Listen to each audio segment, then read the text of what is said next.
August 5th, 2025. We now call to order the historic town of Eatonville regular council meeting. Ms. King, would you please verify quorum? Yes, Councilman Mack. Here. Councilwoman Randolph. Here. Councilman Daniels. Vice Mayor Washington. Here. Mayor Gardner. Here. We have an established. Thank you. Please stand for a moment of silence, followed by the Pledge of Allegiance.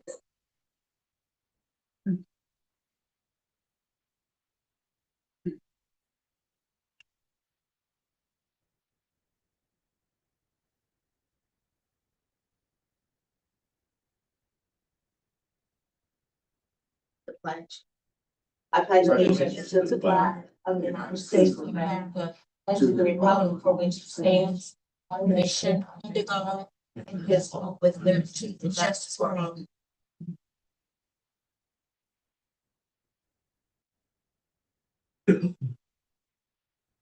Next item is the approval of the agenda. I am going to ask that item number 2 is moved down to council decision for discussion. If there are no other adjustments, then is there a motion to approve with that amendment? Yes. So is there a second? It's been moved and seconded. All in favor say aye. Aye. All opposed. All right, the agenda has been approved. We are ready for citizen participation. Yes, our first one would be Mr. Kelvin Franklin. Come to the podium.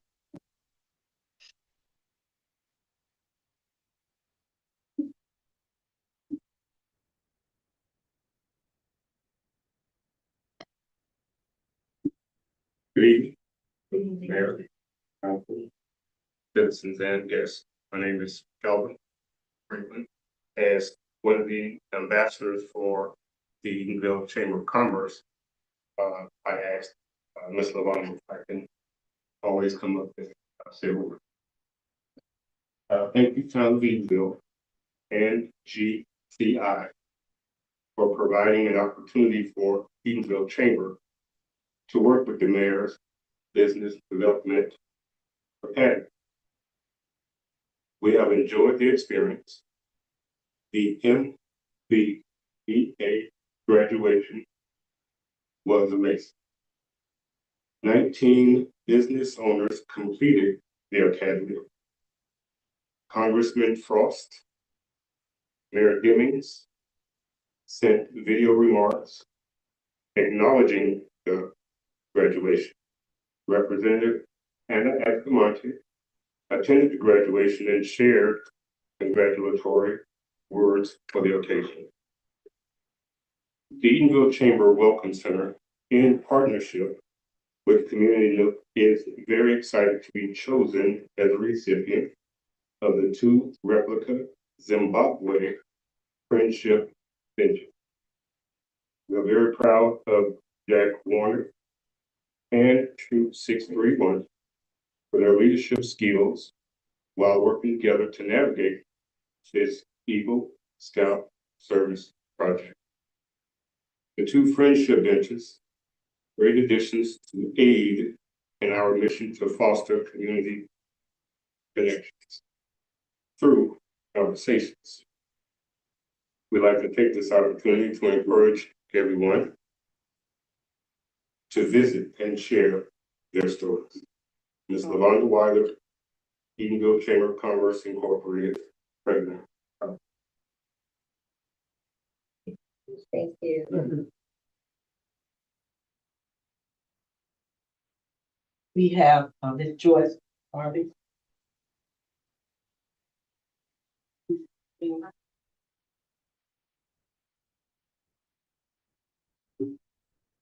Good evening, council, citizens. Yeah, I'm gonna leave right after my comments. I'm gonna get that. But there is nothing that's going to keep you from coming to me on about self-inflicted wounds. As I always generally say, I'm here to assess the behest of my ancestors.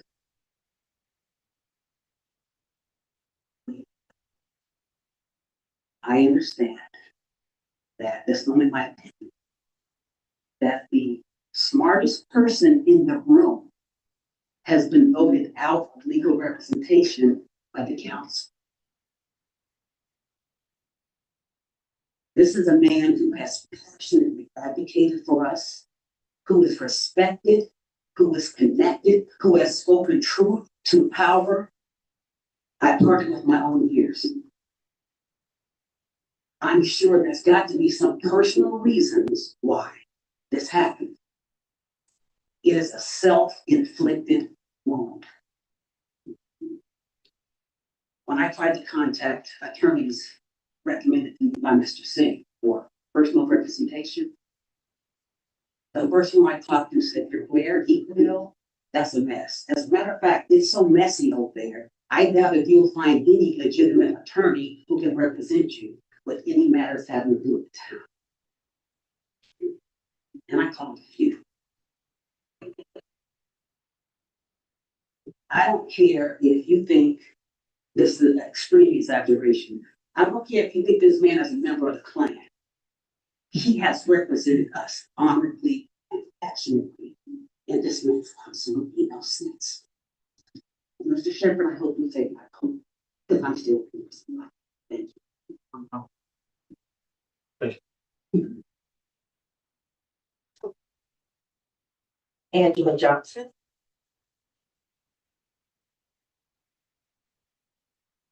Good evening, Mayor, Council, residents, guests.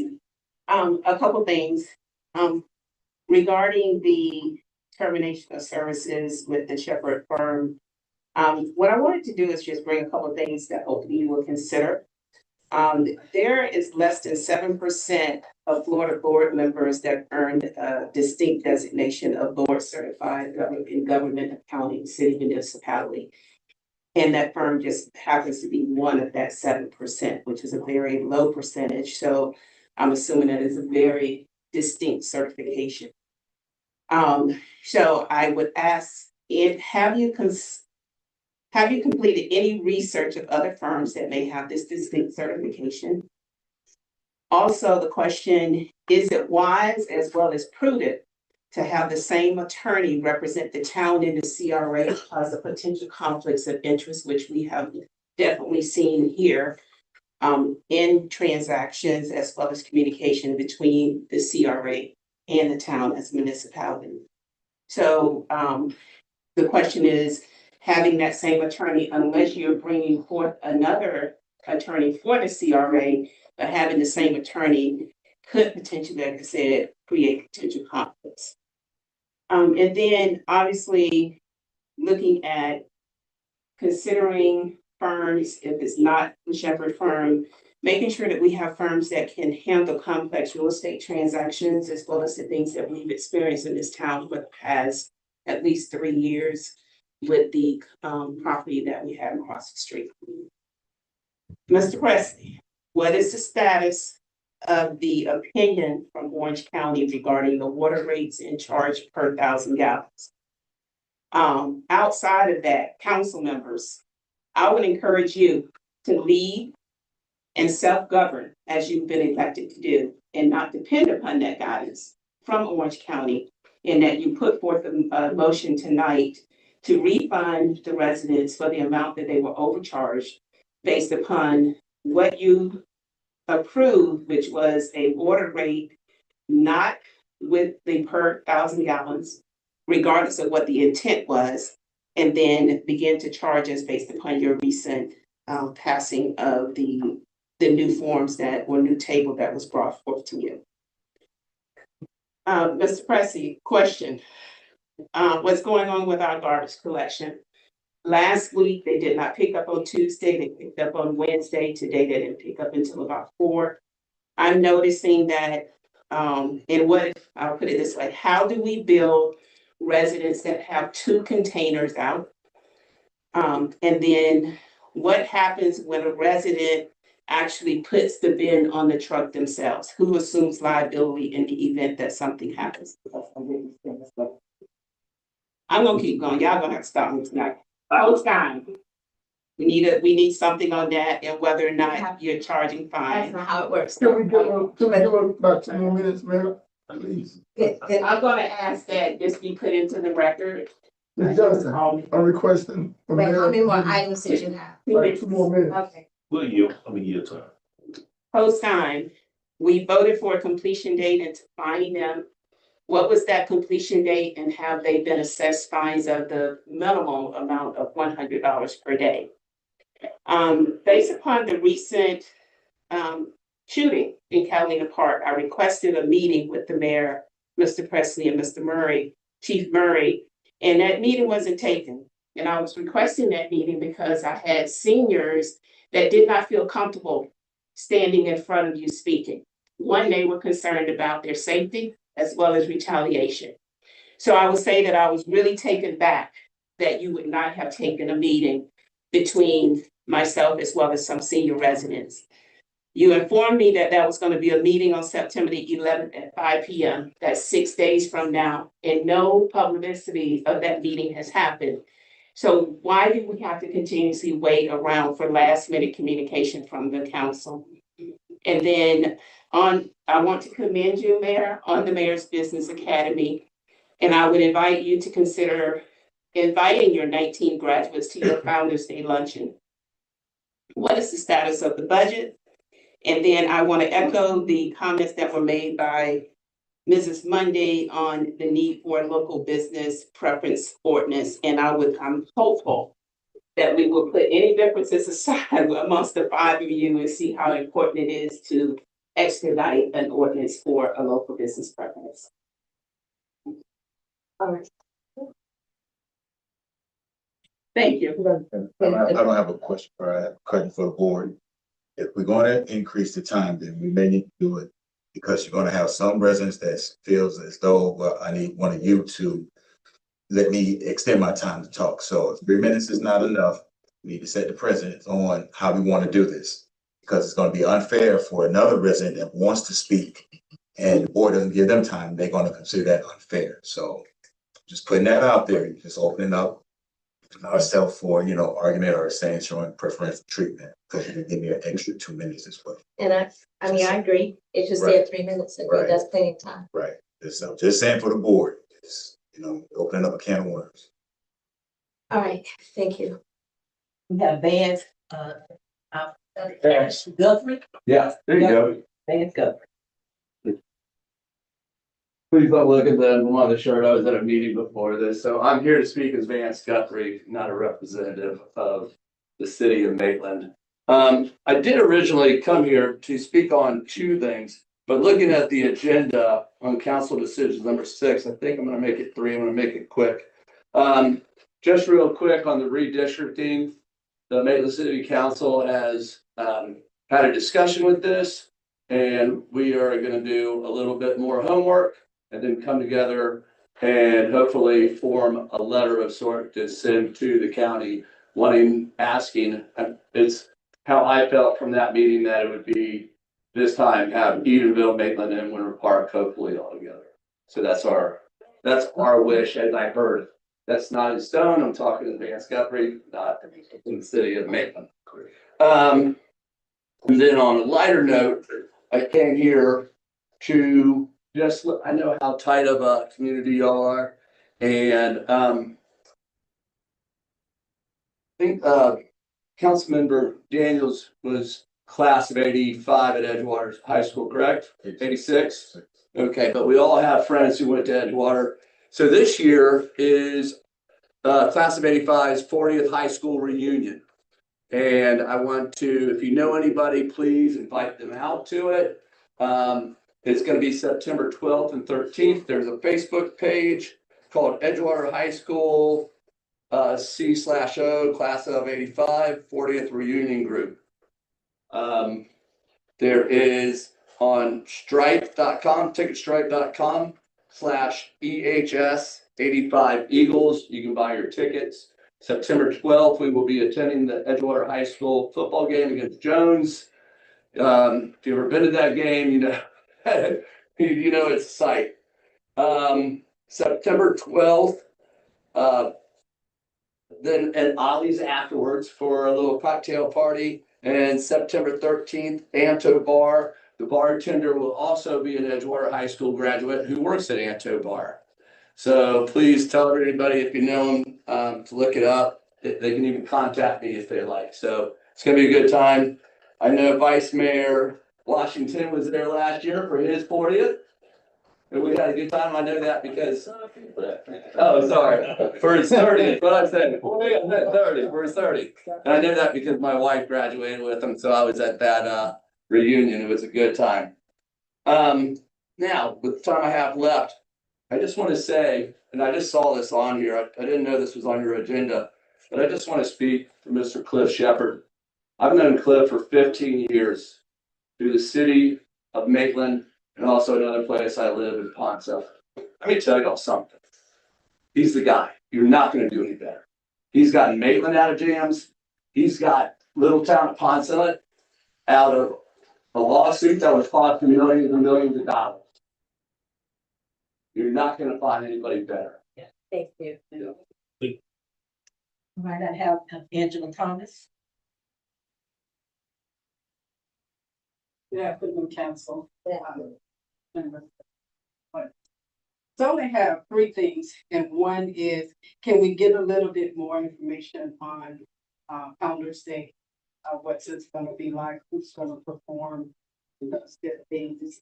And the other one was, I was reading the line of credit, and if I could get someone to call me back on section 9 about the non-ad alarm to explain a little bit more of that to me. And then the last one, but not least, is to Ms. King. Let me tell you about the town website. I don't like computers, but this is the easiest website to maneuver through. So I thank you for that, and that's all I have to say. That's it.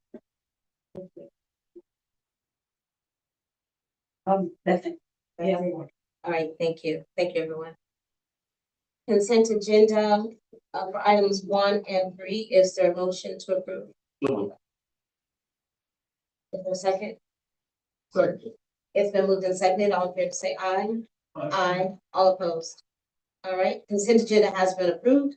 And then the next item, resolution 2025-15. Directing the finance department to provide monthly financial statements to the town council each month. I am asking that the item is tabled, only not the item is tabled, but your requests can still be made. But just having to dissect checks and financials every checks and every month. But if you want the financials, like the profit and loss and all of that, that's that you send out each month. But if you want to look at checks and all of that, that's something that needs to be done in-house. I don't feel comfortable having that done every month, and that's time consuming. So for the P&Ls and all of that, if you want to see that, then that can be sent out to everyone every month. We can table it now or on the request to make sure that we have the financial report ready every month on the second Monday, the second meeting of every month. And if it's, if the second I meeting of normally every ask month for is, that. I normally ask for that every month. On the second meeting. yes, and if for any reason the book is also here. If you don't want to see electronically, you can come in to Mr. Presley, set an appointment, and it's a book around his desk that he keeps updated as well. But I would like for it to be sent to me rather than be requested. Right, okay. And any other council members that would like. Right, the second meeting of every month. Okay, that's fine. I can go along with that. Okay. All right, so I move for resolution 2025-15 to be tabled. So- I'm sorry. Can someone move it? No, you did. So move. Is there? Second question. Yes. Well, Ms. Reynolds, of course, I respect your position in terms of in the direction you wanna go in setting the president of having a resolution for this, but I think this is something that you can get at your hand at any time. That's any council member sitting up here. I don't think we need to make a resolution for it. That's just my personal opinion, because I think anytime that we need to see anything in terms of, financial, whatever it is, we can get that information. I know I've never had any problem with the, almost 10 years I've been sitting up there with getting anything in terms of requesting or whatever. So I don't think we should even table this item. I think it should just, really go away, to be honest with you, and, not to undermine what you're trying to do. But I don't think we need to have a resolution for this particular item right here. That's just my personal opinion. Because we're entitled to get it from, administration if we want it. We're pretty sure Mr. President won't have any issues that we're giving you that opportunity. So I don't think we need to make a resolution for this particular item. I just think I don't want to even use the word waste, but I think we just have the opportunity to go and see that anytime we get ready. That's just my opinion. And all right, so it's been moved and seconded. All in favor, say aye. Aye. And this is to table it. So the item has been tabled. You want to say opposed? Oh, those, any that are opposed? Any opposed? Item has been tabled. Thank you. The next was approval of Page Corner preliminary plat. Good evening, Ms. O'Mary. Good evening, Mayor, council members, members of the board, members of the community. My name is Tara Salmieri. I am town planner. We're just pulling up the presentation.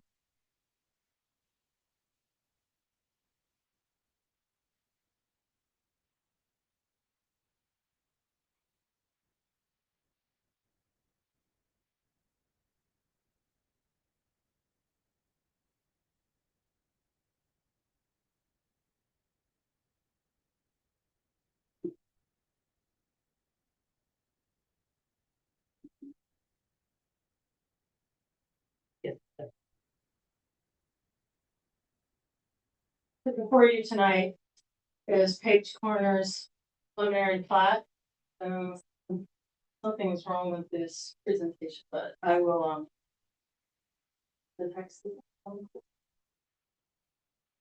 Okay, so I don't need that's okay. I can just let you know what the text said. So the Page Corners preliminary plat is located right here on the aerial that you see on Fitzgerald Drive in John O'Tay. Officially, it is Monroe Drive. On this parcel of land is 2.74 acres. It is zoned residential 2, and then the land use is residential medium. And that allows 8 units an acre. So tonight, the item before you is to. Would you like me to transition? Well, nothing's coming up. It looks like maybe there's a, okay, perfect, thank you. So the preliminary plat goes from, this should be one page before that. There's a survey. So the survey, it's also in your packet as well, and the survey just shows the 2.74 acres of land without it being subdivided. Tonight, what the council is being asked to vote on is a preliminary plat, which takes that 2.74 acres of land and then divides that into 8 lots. So the preliminary plat stages, next slide, are really to look at that piece of land. I've also included in that packet is what the preliminary site plan was and how it meets all of the zoning criteria. The minimum lot size for R2 is 5,000 square feet. Most of the lots, all the lots that are fronting Fitzgerald are 5,100 to 6,000 square feet. And then on John O'Tay, 9,000 and 11,000. So they're a little bit bigger than what's required from the zoning. But tonight, the only real decision is to look at the preliminary plat and determine whether or not it meets the criteria for division of land. The intent of the plat is to move them for construction documents and to ensure that they're meeting the proper setbacks. And then the next step is a final plat. The owner of this piece of land, as well as the representatives, are here tonight as well. So if you have any questions for them, they will be available unless they want to come up and speak. And that, okay, the next slide. So the findings are that it actually meets the land development regulations, chapter 54, which is your preliminary plat criteria. This preliminary plat got reviewed by CPH, your civil engineer, the planner one that was employed at the time. Looked at that. I actually did a cursory review prior to putting this on, and then so did the town attorneys to meet all the legal requirements for the plat. So the next step would be the council decision whether to approve or not approve, or approve with conditions. And I'm available for any questions if you have any. If you have any questions, Ms. Samir. So this means that it meets the requirements for the land and the zoning and land development code. So there's no other issues.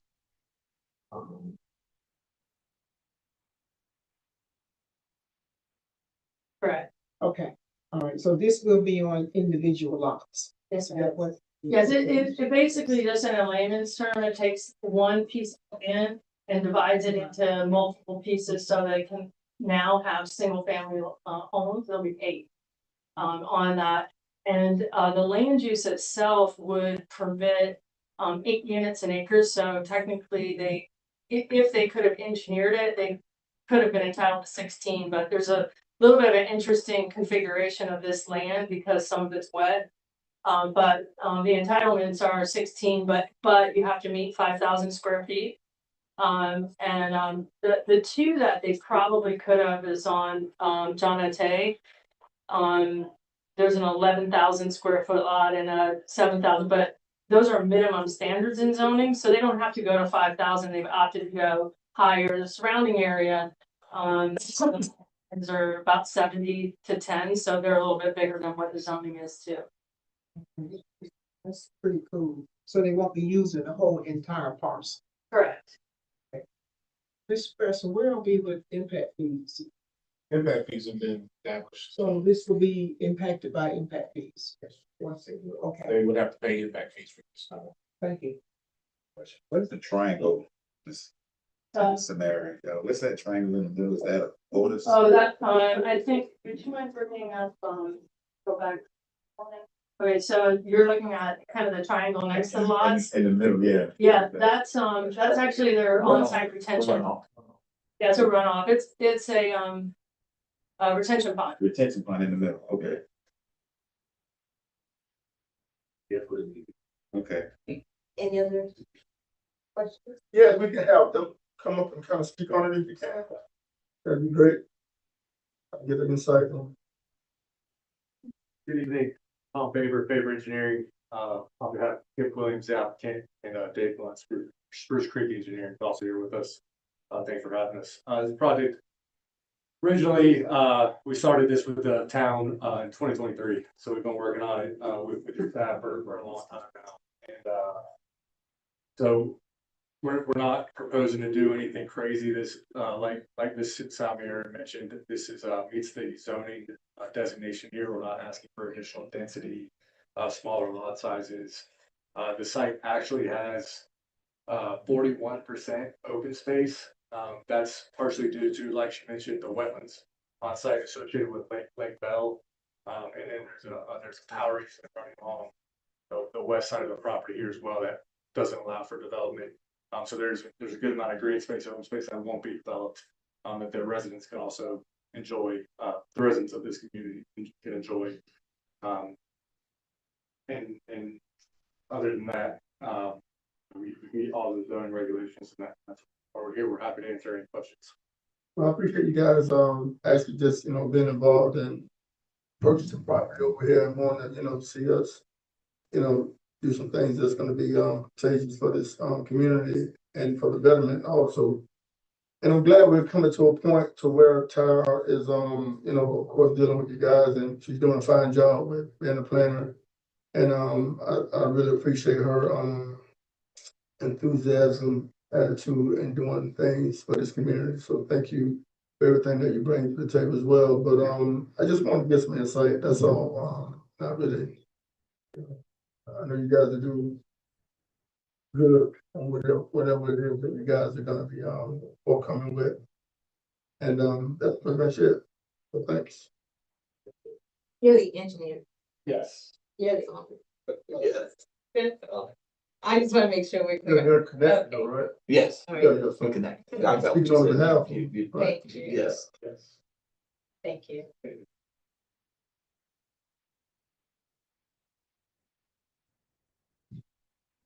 All right, approval, next item is the approval. Wait, did we move them? So it's been moved and seconded, all in favor say aye. We're still on page corner. Linen. I said the question, so it's already been moved and properly second. We just So waiting on the I'm vote. finishing the motion. So it's been moved and seconded. That was the discussion. So all in favor say aye. All right. Aye. All opposed? So it has been approved. Mayor, before we move on, can you verify who did the move in the second? I second. With a question. Washington made them, move, motion, and, I second the question. yes. Okay.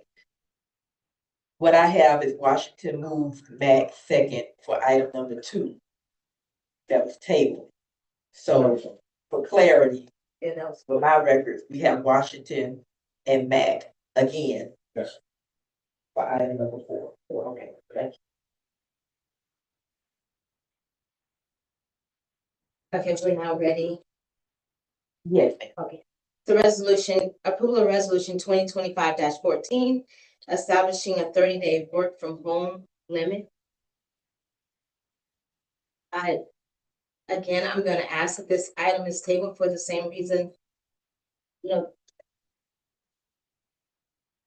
there's administrative and there is legislative. And unless I'm wrong, this again falls under legislative. So I'm asking that this is tabled. Administrative, I'm sorry.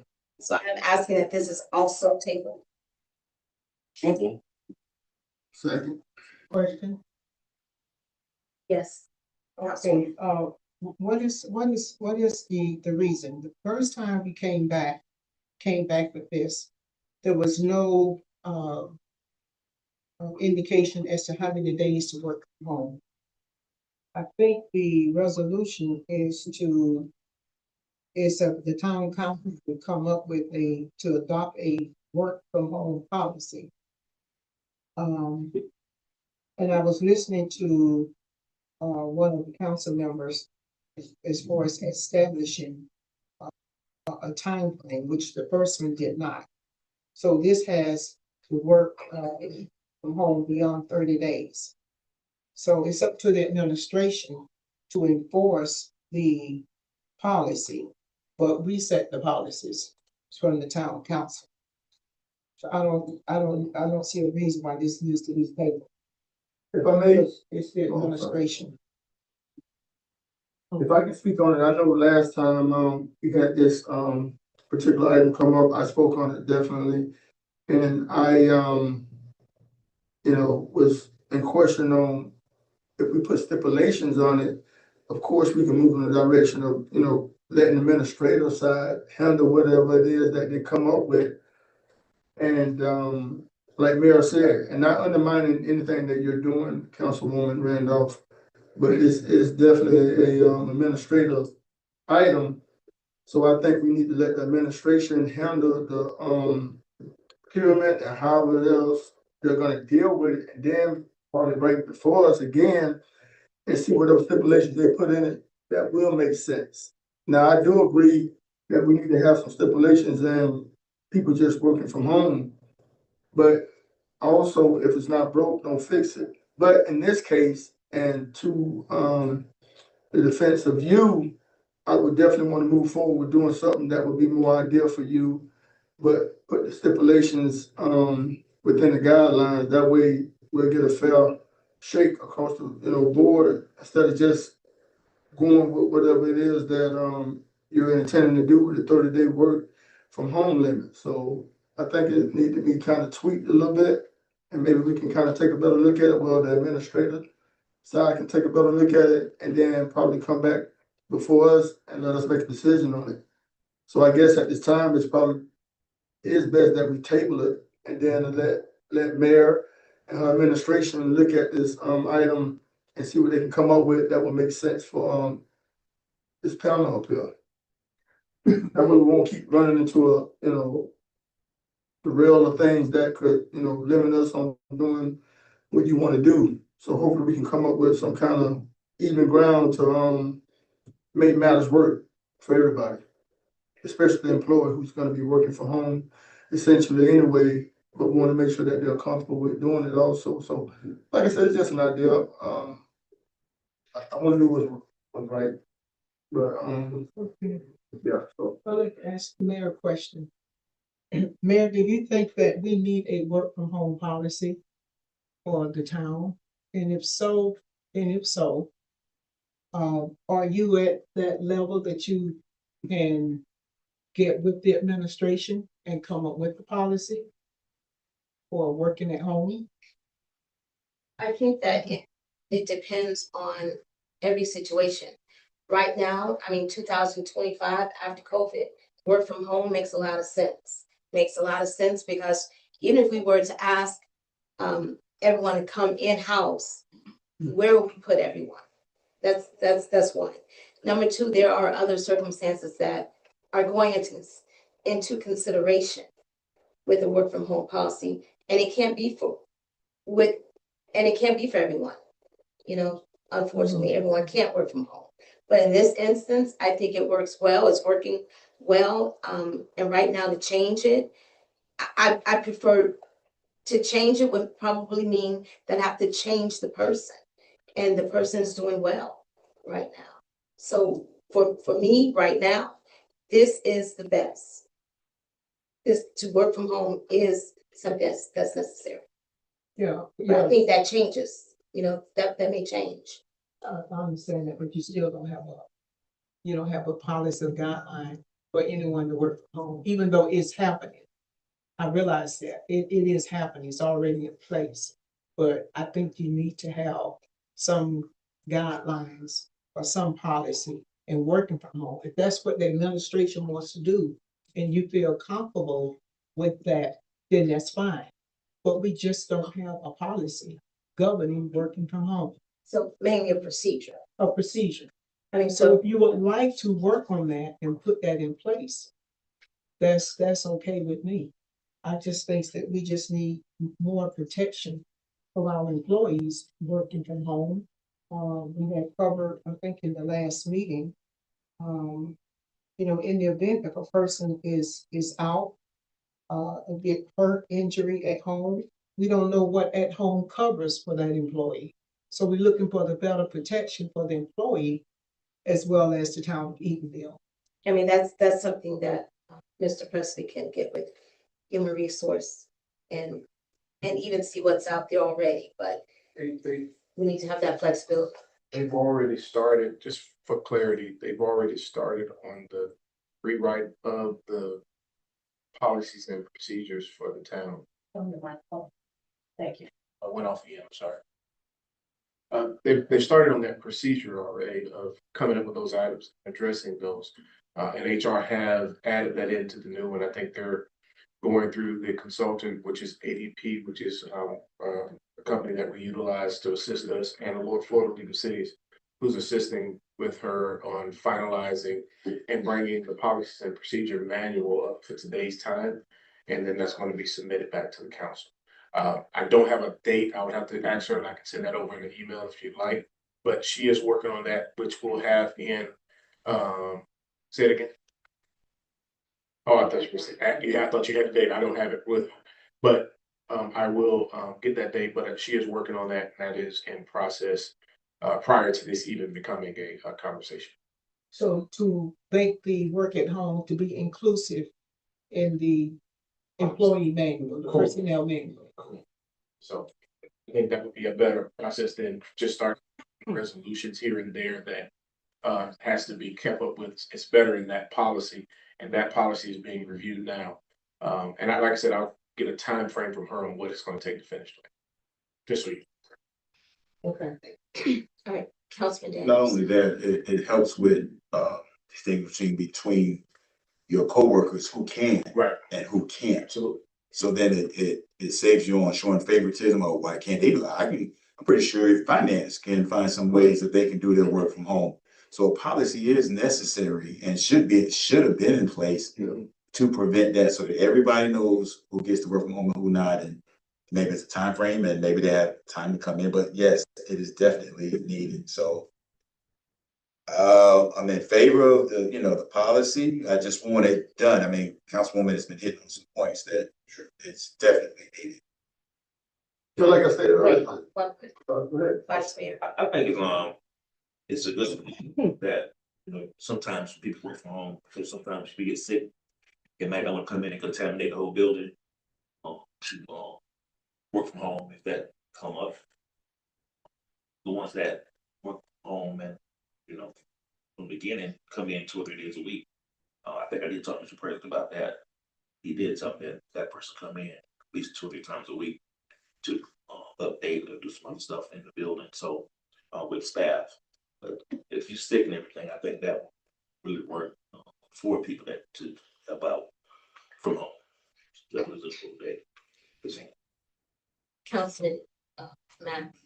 So I think in a nutshell, it's already pretty much been done. What we're gonna do anyway, you say she's coming in, 2 or 3 times out the week to kind of give you guys updates on particular things. She works with our finance department, and they meet as she prescribes it. Right, so I think being that we don't have a policy in place, put a policy in place that reference to the things that she do right now, like coming in 2 or 3 times out the week, but she primarily work at home though, which is no problem, especially if she's getting the job done. If she's getting, if she's working, diligent enough to, make sure that everything's getting done, down the I's, crossing the T's.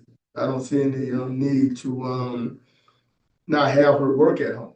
Now, go ahead, I'm sorry. One of the things we were doing with the revamping or the resubmitting of the full policy was to make sure all that was connecting and it had a workflow versus just piecemealing it. And that's what HR is going through. That was one of her assignments that she's been working on, along with the compensation and the other things. And the whole purpose of it was to review the whole system, because even the booklet that we had, it had from a different time, a different administration, and different this, and it wasn't connecting. And so that's what she had to go back and do. In the meantime, that was something that wasn't in the previous one. So Right. She's added that in. But that's what we're working on. Correct.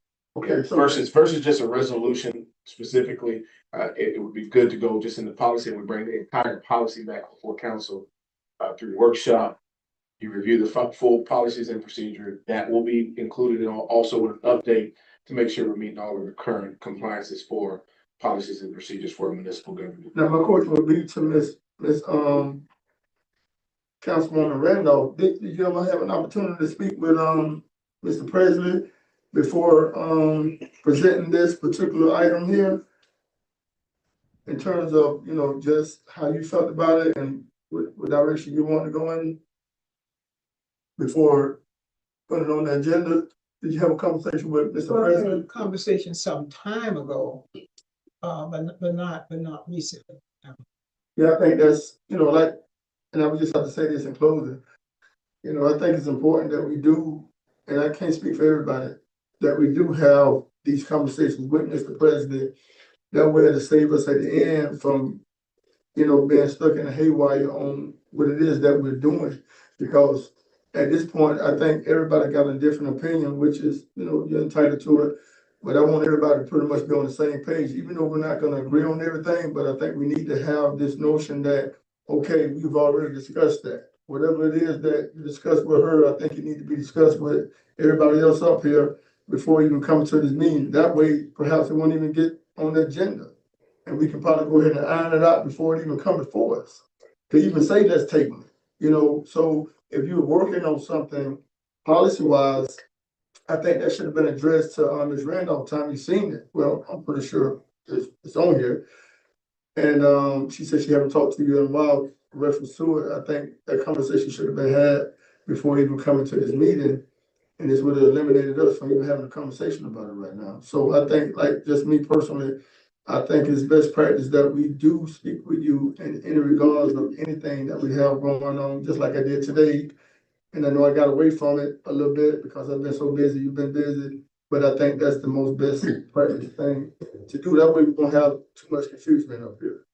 Not saying that it's a confusing thing, Ms. Councilwoman, but I think we can eliminate things like this being on here prior to bringing it to the meeting.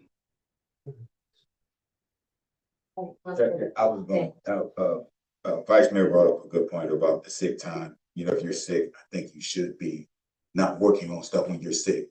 Because now you're saving sick time because you're not gonna do two at one. No, if you're sick, don't do town stuff. When you're home, you'll work, you should be home getting better, not worried about town stuff and not saving your sick time because you work at home.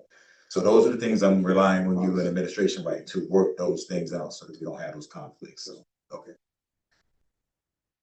Yeah, if I would have known that we were working on this, that didn't come up until I sent this in. And I believe I had commented on you when I sent my items in, so you'll be aware that it went also to Mrs. King. But since I didn't get a feedback, I just went ahead with the preparation for this. So, but Mr. Presley, he had, just in all fairness, he has mentioned this in a meeting. But he just stated, he has said it in a meeting. Yeah, but I don't know, stating something and saying that something's gonna be done, that's two different things. So if he would have said that we're working on this already with HR, because I did receive a message from Mrs. Washington on one of these here on the agenda, that she was going to include that in on the new employee personnel manual. That's what she was referring to, Yes. which is what she's working on. Yes. If that's it, so it's been moved and seconded for tabling. All in favor, say aye. Aye. All opposed. The next items of resolution 2025-16. Interim legal counsel services. I feel the same way about this, because we're not just talking about legal counsel now. We have the boards, we have big issues that are going on in the town, the school board property, even with the grants. And the town has been doing so well under Attorney Shepherd. It just doesn't make sense to change the legal oversight right now. It doesn't make sense. And it's a full firm. So I'm asking that the next item is also tabled. Well, I know Ms. Randolph put this item on here, but I want to definitely speak on it if I can. We'll discussion that. Oh, yeah, well, I guess how you guys. Well, I was asking that it be tabled. This is for the. Yeah, Okay, this question. So are you motion, you second, are you? I don't think she put a motion on the floor. She's just speaking. So I move, if there's a motion, I move that we table resolution 2025-16, interim legal counsel, so to retain our current counsel. And what is the reason for the table? What is the reason for the tabling? One second. I just wanna know. what the- Second for question. Okay, go ahead. My reason for tabling is because number one, quality of the legal services that we're receiving right now. Number two, the timing. The timing right now is not good timing. With everything that we have going. Number three is not only is a Shepherd law firm, so we have the other boards of the town. So if he's removed from this, then we have the other legal parts of our town going on. as well. And I understand that the reasoning behind it as much as I can, but it just wouldn't be a prudent decision to make right now or tomorrow. Next is, because right now we are stable legally, and we should want that to stay the condition of our town right now. I have questions for the attorney that I'm recommending to take the interim spot if he can come to the panel. Let me answer something first before you come up. I was in class this week, last week, and one of the things that's in the FRA that they speak of, you should have different counsel for different agencies. You should not have the same counsel for the same agency. On a temporary basis. No, for any, he always step in But when the Mr. attorney Shepherd. Shepherd is over all agencies. No, he's not over the CRA like that. Yes, No. he oversees all agencies. If you look at the. If So don't Mr. Jackson's tell me not, that no, he's not. if Mr. Jackson's not here at the time, Oh, he step in, of so course. Mr. Shepherd is. But when the same great law firm handle all CRA items. Now, when Mr. Jackson is out vacationing, Mr. Shepherd step in. When Mr. Shepherd step out, he had other staff now, but Mr. Jackson step in from Mr. Shepherd sometimes back in the day. So it's not like they're not doing double duties, but when somebody's out, he steps in. But like I said, I don't have an issue with neither one. I like what CRA doing. We're doing good things with CRA. I think Mr. Shepherd's doing good things with the school board. He's at the table with those people. And he's on the Eatonville side, not personal like we had another attorney we had back in the past. That wasn't a thing for us. Because he worked for the school board at that time, but at one point in time in his career. So I never I want to get rid of that attorney, but we did. But you did, though, right? You wanted to, right? No, For your. his contract, no, I didn't. Because you felt like. But I never put You none say on you the want to floor. get rid of him, though, right? With Explain the reason for wanting to get rid of him. because he worked for the Orange County School Board. How you know that? Because it's. How you know that? I was saying up here. You got an attorney here, they'll take it, they work for the school board. Explain yourself. If you're gonna say that, I'm telling you, he used to work for the school I don't board. want you to put your foot in your mouth. No, I'm just telling you. The question. The other attorney worked for the school board, then we hired him to work on the school board property. And with anything he came back, it wasn't in our favor. That's why we would spend probably $300,000 with the other attorney. And we didn't get this far that we are now with this attorney. It's been probably, listen, we've been dealing with this school board probably for about 14 years now. Because we had the wrong person working on it, I guarantee you that. 14 years? I'm telling you what I know. 14 years. And we still dealing with it. Talk to it. You get sidebar with Mr. Shepherd, he'll probably tell you, Mr. Willis with Mr. Willis. And I think, listen, I guarantee he'll tell you. This is the issue right here that I had. And it's nothing personal, you know what I'm saying? But I just feel like we're not moving in the direction that we need to move in for more than one reason. You know what I'm saying? Because there's a lack of respect for one. And I'm not good with that, because I feel like if you're gonna be sitting as our legal counsel, it needs to be a sense of respect for everybody sitting up here. And if you feel like you have an opinion about something, and listen, I'm entitled to understand and listen and, cooperate, but I'm also entitled to not agree with you.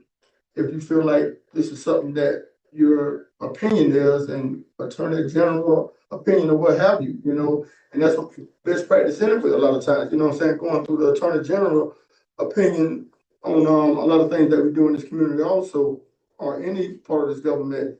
But the lack of respect is definitely on top of the radar. And then I feel like Mr. Shepherd is a smart person. He went to school, he went to law school.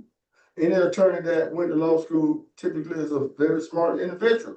I'm not taking that away from him. I'm not undermining the condition of him being a smart person, but I just don't feel like, I'm very careful with my words.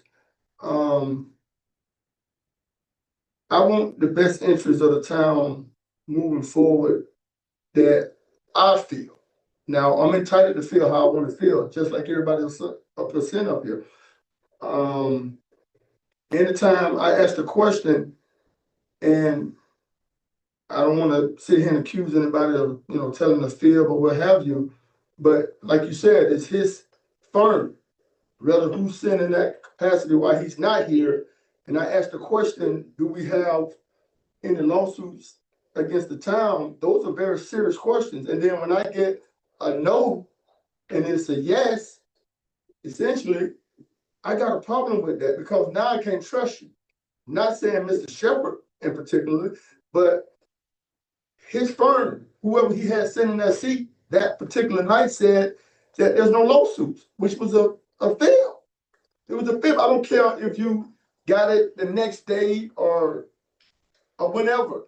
It was a fail because, and then I know another thing that he has spoke on also is the problem I have with is he said he don't chase dockets in the courtrooms and things of this nature right here. That's your job as our sitting counsel. Like, I shouldn't have to sit here and chase dockets either because we pay you a pretty good amount of money to do that.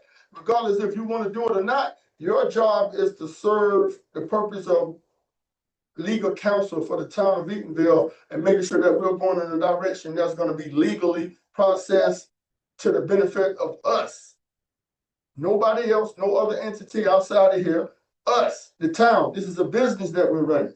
And if we're putting ourselves in a position to lie to counsel, and I'm not sitting here, it was on the record. It's on the record. Like we can pull these documents, we can pull it out. When I asked the question, and anybody that know me, and I'm gonna be as short as brief, I'm gonna be brief about this.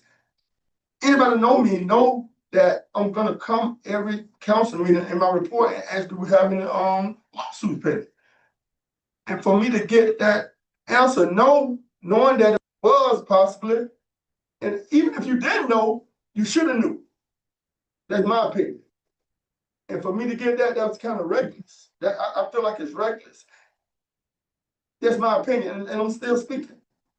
So with that being said, those are some of the factors. I've already brought up the disrespect. I felt like, to me, I can't speak for everybody else, but I felt like it was a lot of disrespect going on, towards this panel, towards me, the way, the temperament, the way you're speaking to me, the way all these different factors play a role in it. You know what I'm saying? And that's nothing personal, but I think it's a way you got to carry yourself, especially if you're going to be holding the capacity of our legal counsel. You know what I'm saying? This is a certain way you talk to anybody, even my kids. You got to have a different approach when you're speaking to people, especially people that you work for. So I just, those are my opinions. I'm entitled to my opinion. And I'm gonna just go ahead and cut it short there, but I've already kind of gave you my prognosis on how I looked at it and how I feel about it. You know what I'm saying? And those are some of them. I can continue going on, but for the sake of the meeting, I'm gonna stop right there. But that's just some of them. Okay, somebody respect. You just told me to put my foot in my mouth because somebody didn't know. You can tell me that. You just tell me, put your foot in your mouth because you know. I don't know what I Don't put your foot in your mouth. I did. Huh? And you put your foot in your mouth. No, but I did because I know what I'm talking about. Well, you put your foot in And your mouth. what you and here, okay. And my thing was, Listen, I'm not here arguing with you. no, I'm just saying, respect. You use the word respect, and that's what I'm using on you. Another thing, and you said he told a story. Fort Lee City have lawsuits we deal with. He deal with lawsuits. Sir, I deal with lawsuits. So if he didn't know, he said he didn't have a lawsuit, but we corrected it because he said the Florida League of City had a lawsuit that night. But regardless of Florida League of City have a lawsuit, he didn't know that. But he didn't know. I'm trying to listen, man, I hear a bunch of. Wait, No, can we get it right You here, know what? Mr. Preston?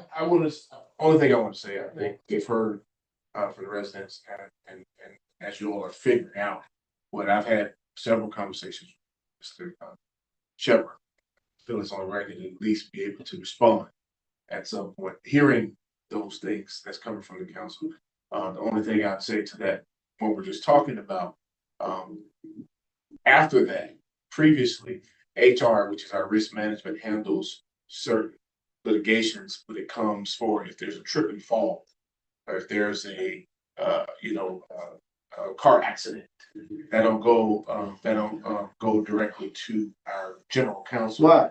Because it's a risk matter and we have insurance that covers our insurance legal litigation covers that part.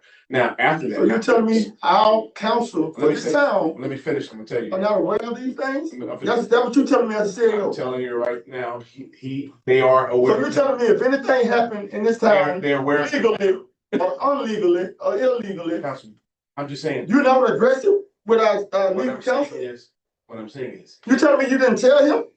I'm saying, Make it make sense now. if I can get it out. I'm listening. If I can get it out.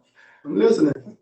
It is normally handled with a litigation matter. If it is a risk management, we've set categories. That's a normal practice. It's a normal enforcement practice. After that meeting, when that was brought up, because of the nature of it, I've instructed our HR. Notice we didn't have an HR department prior for many years. We have one now. I instructed her on that path when we have any litigations, make sure that our attorney, our general counsel is aware of it, even if it's not something he's handling, because we have Florida League of Cities for certain things. We have our general counsel for certain things. We have an attorney if we have a real estate, we can hire a different attorney for. However, our general counsel, which whoever sits in that seat, they're the one responsible for it. You may disagree. I'm just telling you Strongly disagree. what that process was and what we. And the reason for disagreeing with you is this right here. Like I just stated before, he's over all agencies. You understand what I'm saying to you? So that means if anything, it doesn't matter what it is legally in this community, he should know about it. Period.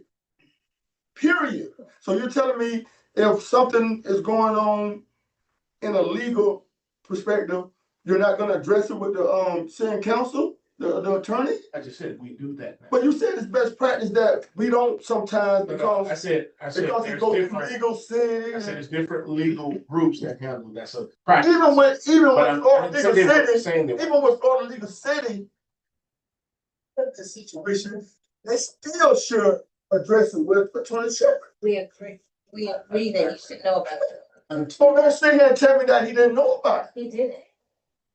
He didn't, Yes. because we'd have to tell him. Come on. Hey, listen, I'm not buying it. I'm sorry. I'm just not buying it. I'm sorry. I may be the only one feel that way, but I'm not buying it. I'm sorry. My only point was that I'm conversation. We can move on. I'm sharing to We the can mayor. move on. That way, for the sake of the meeting, we can continue moving My on. only point. Cause I don't want to speak on this anymore. That these items are being brought to speak on behalf of this attorney. I'm just asking if he could at least express to those points that are being brought to the council, to the community. Can we talk, Mike? Can we start that talk? Hey, man, hey, listen, I've already expressed the things and concerns I had, you know. You told us that you've done with it, so you done. Well, listen, Well, we're gonna move I'm saying. on. We're gonna move on, if you don't mind. let's move. Attorney Shepherd, if you'd like to address it. Well, first I want to say that I would never want to give anybody on this council the impression that I disrespect any of them. It is 100% accurate that somebody actually said it tonight. I don't know if you think I had anything to do with the people who spoke tonight. I didn't know they were speaking. I would, as I've been trying to prepare Mr. Jackson to come take my seat after this item, as I think he will tell you. And we spoke at length earlier in the week for that reason. So to the extent I have made anybody feel disrespected, that is not my intention. But what you did hear that is accurate is I am passionate about this town and would continue to be, whether I sit here or not. That's not going to change. When I see something that I think is unjust, I don't just sit there and say, this is fine. It's not. And that's why I take the position I do. And I have to be careful because I don't want to make it worse, but it's the reason I took the position I did and still do with the school board. And I would hope that whoever replaces me here, if that's what's going to happen, would have that same passion and knowledge to bring to the table. I would also tell you that I have no intention of trying to stay, nor do I have the intention of trying to talk anybody here into believing something that you not believe. But I can tell you factually that regards to this one issue, which was seemingly unrelated to what happened at the last meeting, this issue of knowing about a lawsuit, I actually found out about the lawsuit because the next morning after the meeting, I got an email from Ms. Randolph, not anybody else, telling me, hey, I looked at I don't know, the docket or something. She looked at something and said she thought there was a pending lawsuit. And that's when I found out. That's when I immediately notified everybody in the town that I'm supposed to, the manager and everybody else. And I said, I didn't know about it, but I want to correct right now my statement because there is a lawsuit. And that's because she brought it to my attention. That's how I found out about it, not before. And to the extent someone thinks, which I understand certainly Councilman Mack does, that I should be reviewing the docket. Cases are filed on a daily basis. And if that is something that the town wishes me to do, I'm happy to do it. Just like everything else that we do, there's an expense, and I'm sensitive to that with this town.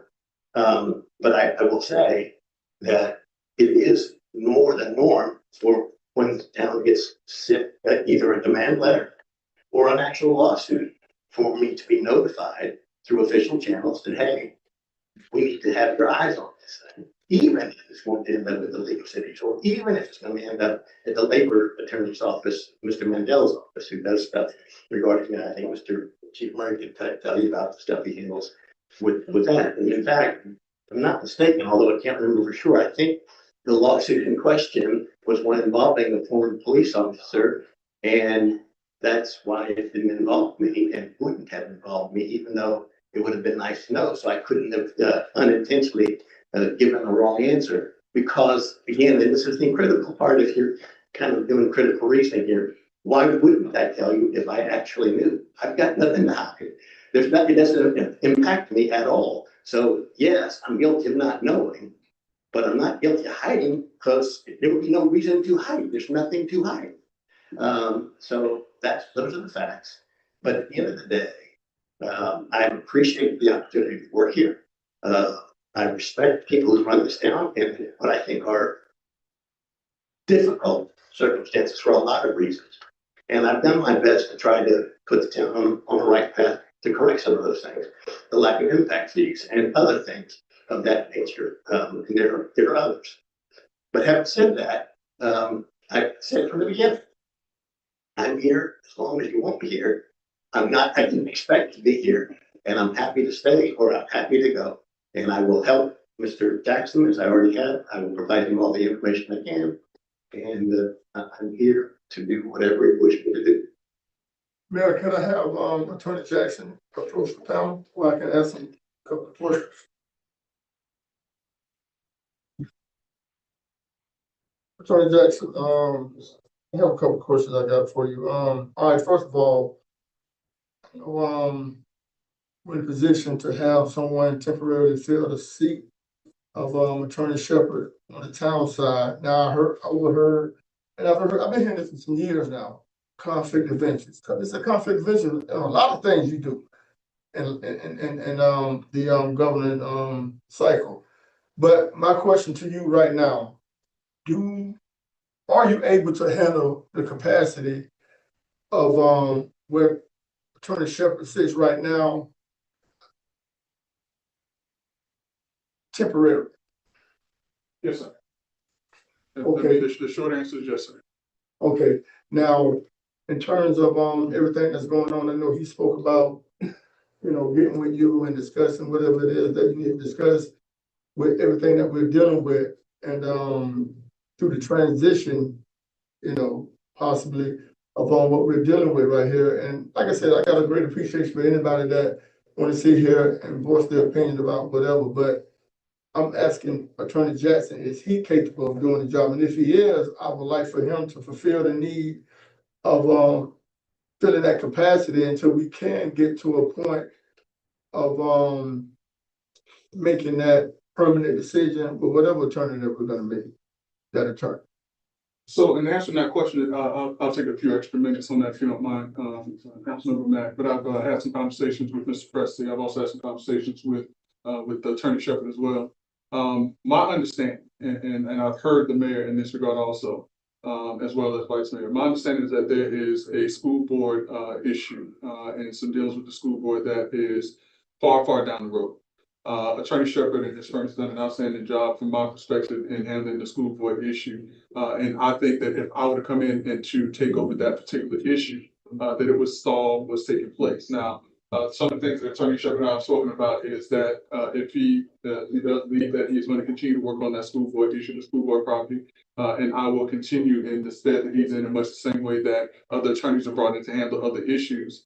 So I'll be able to handle it from that standpoint. But with regards to the school board property, because I do know and I understand how far the town is down the road on that particular project, I would say that from that perspective, that Attorney Shepherd remain in that capacity or whatever capacity that this council would like, and that he continues to help the town to finish up that project, because I think it's closer than what most think. Okay, now this is my next question right here, and it's also an opinion. I'm probably one of the most transparent persons sitting up here. I'll say that for the record. Now, being that you said what you said, and I do appreciate your opinion and everything that you just stated, right? So with that being said, I would strongly, for the sake of the town, right? Because I'm it's business that we're running here, right? And it's not about me liking nobody or disliking anybody, because that's not the issue. Okay, I've already kind of displayed my issues, but for the betterment of this community, right? Being that you said what you said, and I applaud you for being honest with me about it, right? And then I know also you sit in the capacity of the CRA attorney for the CRA, and just to keep matters at peace without us having any other detrimental situations happening, I would strongly consider keeping Attorney Shepherd on a temporary basis or even on a permanent basis. If things are changed in a direction that is gonna make sense for the town. And being that he is dealing with the school board, and it's something that we've been dealing with for some time now, about 14 years now, you know, and I feel like I'm a fair person, but at the end of the day, do what's right for the town. At the end of the day, and this is speaking to you and Attorney Shepherd. You know, I'm gonna strongly recommend that he do continue sitting in that capacity, because I know we got work to do. And I do respect my colleagues and their opinions also. And then I especially respect the manner that you came up here with and presenting yourself and letting me know directly that, hey, Councilman Matt, this is something that I could do, but I think in another lens, this would definitely be a better fit for Attorney Shepherd to handle, being that his agency already handled it already. And like I said before, and I'm gonna say this in closing, I appreciate you for stepping up and wanting to take the opportunity to do that for us. But I do value your opinion also, and I'm gonna recommend that Attorney Shepherd does stay in the capacity of being our attorney, and hopefully he could you know, put himself in a position to stay permanent also. But at the end of the day, I demand respect, not only for myself, but for this whole entire panel up here in this community at the end of the day. And I just want to do the right thing for the town of Eatonville, for the betterment of Eatonville. And I appreciate everything that you do on the CRA side as well. And I know you guys are both attorneys, and, you know, like I said, I just appreciate you coming up here and expressing what you express and giving me your details. So with that being said, If I could just take just one more moment, just a personal privilege on this. A lot of times I understand and I hear that sometimes folks may question my capabilities and my abilities. And what I would say is that you should probably get a chance to know. A lot of folks that don't know that I have drafted licensing agreements between multiple countries, traveling from here to Southeast Asia, working for companies and different things of that nature. They don't know that I sat as the chair of the Board of Zoning Adjustments. They don't know that when I go to trial, if you're on the other side of a case against me, you know it and you remember me.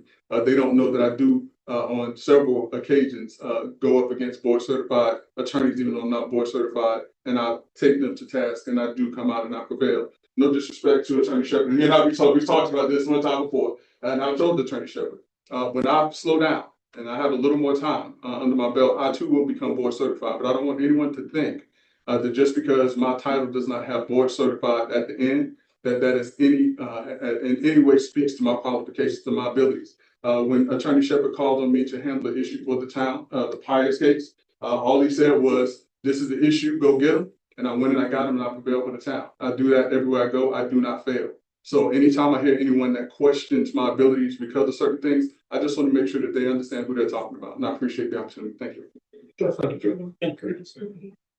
Councilman, is you think? I give the council.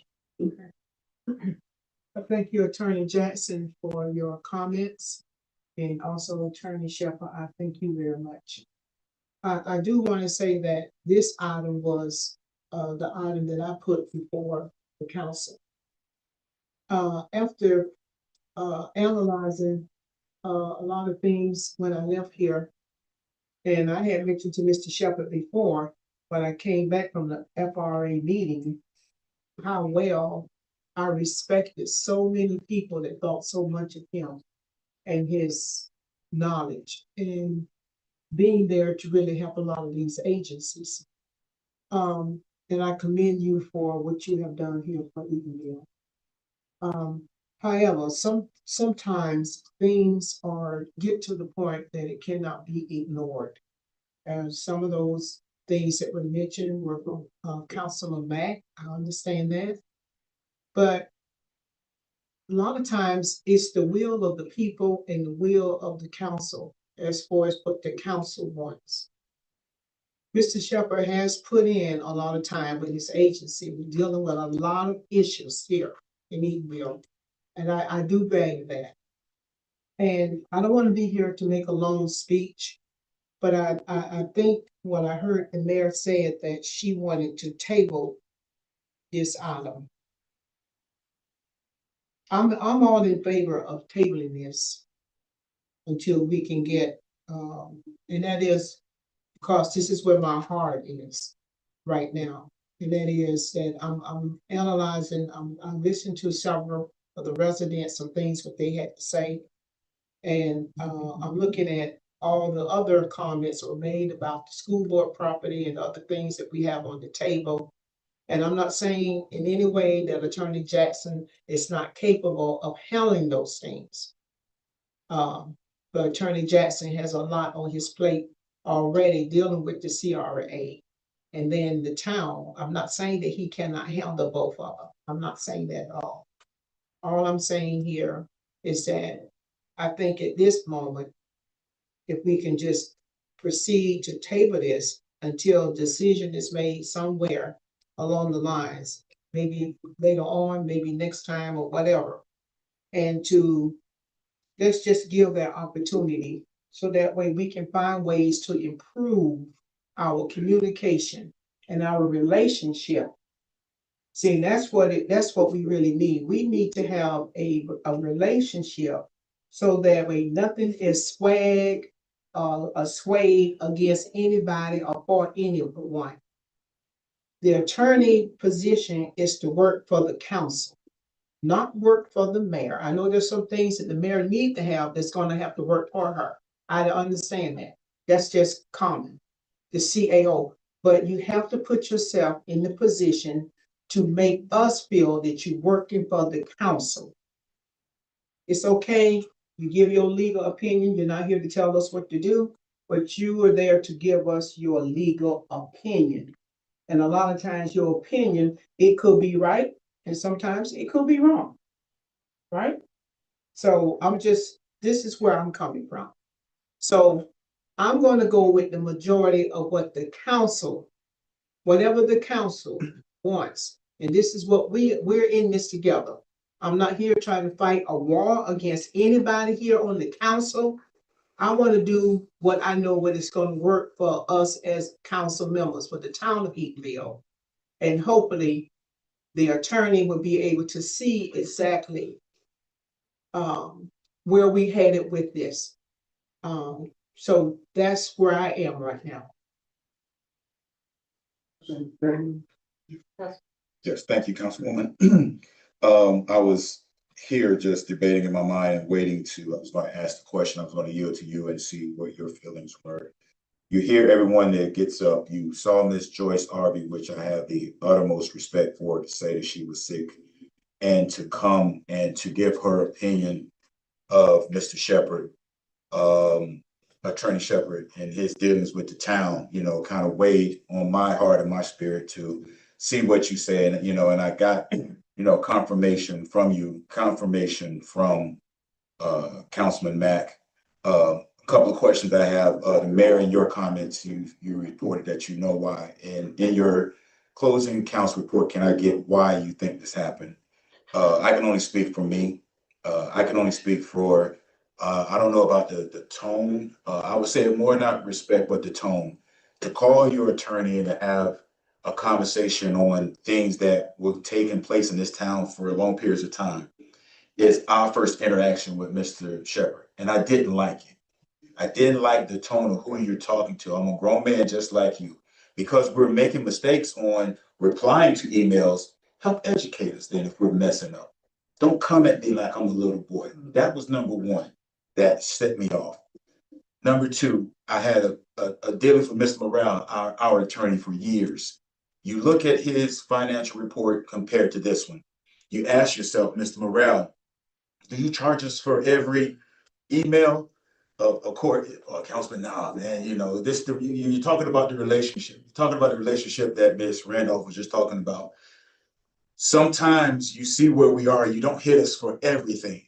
You look at this report of in budget of what we're paying this firm, and it's like, wow, you know, are we that bad? And you know, and then we have to hold administration accountable and saying, well, maybe we should ask you more questions that can help us out so that we won't have to ask the attorney. So we're not up in the six figures of paying our attorney. And I understand, I don't want to shortchange anybody's business. I understand that you're in the process or you're in the business of legal. I don't want you to be compensated as such, but not to the point of where I am now. I don't want to say that I got tedious or that I'm looking, but when you come in here, I had a young Miss Johnson. I'm not, I think that's Miss Johnson. Yes, I came here my first couple of meetings. I wore jeans. She said, "Baby, come here for a minute." I thought she was gonna give me praise for what what I'm doing. She said, "No." She said, "When you come in here, come dress appropriately. You're handling town business. Handle yourself as such." From then on, I've never worn jeans in this setting up on this diocese. So when we're conducting meetings, I'm not saying that he has, but I have witnessed him at other business or other meetings where you come dressed appropriately. Treat us with the same respect. That's what I'm saying. I think I put that out there, but to hear, Councilwoman, to hear Councilman Mack, to hear now who moved me the most was Miss Joyce Arby, for her to be sick to come and to champion on this young man's behalf as far as our legal and to see where we are as a town. I was going to be in favor of tabling it for now to give another chance. I think I've offered the olive branch before. I didn't like how you talked to me, but I'm going to say, hey, let bygones be bygones, be bygones. Let's get it straight from now on. You know what I'm saying? And I do put that on the record because I had a couple of residents to come at me and say, man, that was, thank you for doing that. I am for this town and I am willing and put my stuff aside, the attire, the fees, the tone, so that we can move forward. And just like Councilman Mack and Councilwoman Randolph, I would be in favor of tabling this and we can go ahead and move forward. But let's just do better. We do understand that his firm is reputable, top notch, such and such, but no one's perfect. But we're here to town to learn, to get better. And let's move forward. And that's all I have on that matter. Mayor, two things, just so everybody's clear. We have a motion to table on the floor, so that needs to be finalized. And then if I'm hearing correctly, there's an opportunity to reinstate our attorney, then that would need to be a motion for that, and then we would proceed from there. If that's what the pleasure of the council is. So I just want to make sure we knew where we left off as everyone was sharing. Yeah, and if I could say this in closing, Mayor, Attorney Shepherd, like I said, how you do anything is how you do everything. If you're gonna come and like I said, I wasn't here. I wasn't the one that confirmed you to sit in that seat. I look at it this way. I'm gonna always protect the town of Eatonville. And the notion that I got from you put me in the situation that I'm in was every bit of what Council James just. It's all about respect also. Like if you're gonna go to any other municipality or city or town, we demand the same respect at the end of the day. It ain't what you do, it's how you do it. And I respect you as an attorney, I respect you as a man. But if I go to work and do things that are not just on what my boss want me to particularly do, I'm gonna have to pay the consequences for it. You know what I'm saying? Whether, you know, whatever it is, you know what I'm saying? And I don't, and anybody that knows me, I'm not good with terminating people. I use that strategy, well, I used that terminology in our last meeting. Termination, that it doesn't sit well with me, you know, because I know everybody got livelihoods, everybody got things that they want to do in life. But I think at the end of the day, respect is huge for me. It's gigantic, especially in this community. You know what I'm saying? And I think with the circumstances of me wanting you to stay in that seat, speaks volumes because I work at the will of the people also, but not just the will of the people. I have a conscience too. You know, I have a heart. I have empathy for people, believe it or not. And that's just who I am. You know what I'm saying? But I think in terms of stipulations, we definitely, just me, I can't speak for anybody else. If you can, moving forward, make sure that we are checking dockets. I ain't saying you gotta check it every day. Before we have a meeting, let's check these dockets and make sure that we don't have any lawsuits pending, or if you're not here, make sure that your firm is knowing, hey, listen, guys, we have a lawsuit, make sure that you address that. If, you know, even if we don't ask the question, I think it needs to be brought up. Because a lot of times we don't know, that's why I asked the question.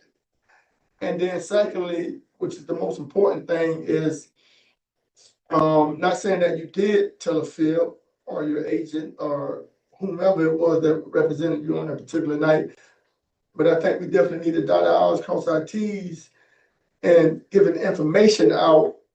I'd rather you say, Councilman Matt, can I get back to you on that? I don't want you telling me no or yay when you don't know. You know, so those are the things that bother me. And then, like I said, I'm protecting not only myself, but I'm protecting your firm also. You know what I'm saying? Because we don't want things like this to accumulate and happen again. I got great respect for you, I do. You know what I'm saying? But I'm real big on somebody lying to me. I ain't gonna say lying. I don't even know why I keep bringing that, but not being truthful in a sense. And excuse my language for saying that word, but like, but I'm good with everything that we spoke on today in terms of bringing you back to the seat and doing what's right for this community. You got to do what's right for the community. Not saying that you haven't been doing what's right for the community, but it's like I said, we got to do the right thing in this town. And then going back to Mr. Jackson, I got a great appreciation for your professionalism, being our attorney. I know we ain't always seen eye to eye, but at the end of the day, man, I know you know what you're doing. And I know Mr. Shepherd know what he's doing too. And man, you have had the same situation Mr. Shepherd had, and you can vouch for that. You know what I'm saying? And you're here now, right? Same thing with Mr. Shepherd. You know what I'm saying? I want you guys to work together. If you don't know, maybe he know it. If you don't know it, maybe you know it. You know what I'm saying? Because at the end of the day, Mr. Shepherd is over the whole entire agency in terms of law count. You know what I'm saying? Just, giving us the law that we need to know. And I want to be able to respect everything that he's coming at me with versus sitting here questioning it. I never want to question where he's going to bring me. So I think tonight has been a learning lesson for a lot of people, you know what I'm saying, including myself, that we definitely can't put the cart before the horse and make sure that we're handling ourselves accordingly when we're doing government work also, especially doing government work. But with that being said, Mr. Shepherd, I'm definitely, for you staying in that seat. I know you can get the job done. But I just wanna, like I tell my kids sometimes, I know you can do better. So I ain't saying, let's get this thing right? So that's that. Continue doing the work of the people, continue doing the work of the town of Eatonville. And my request is please just make sure that you're checking, to see if we have any lawsuits pending before we come to any council meeting. You know what I'm saying? And if, you feel the need to let us know before time. That way I ain't even gotta ask you during my report. So if you can do that, I definitely appreciate that. All right? Can I just ask one thing? Instead of Attorney Shepherd checking, is a fee?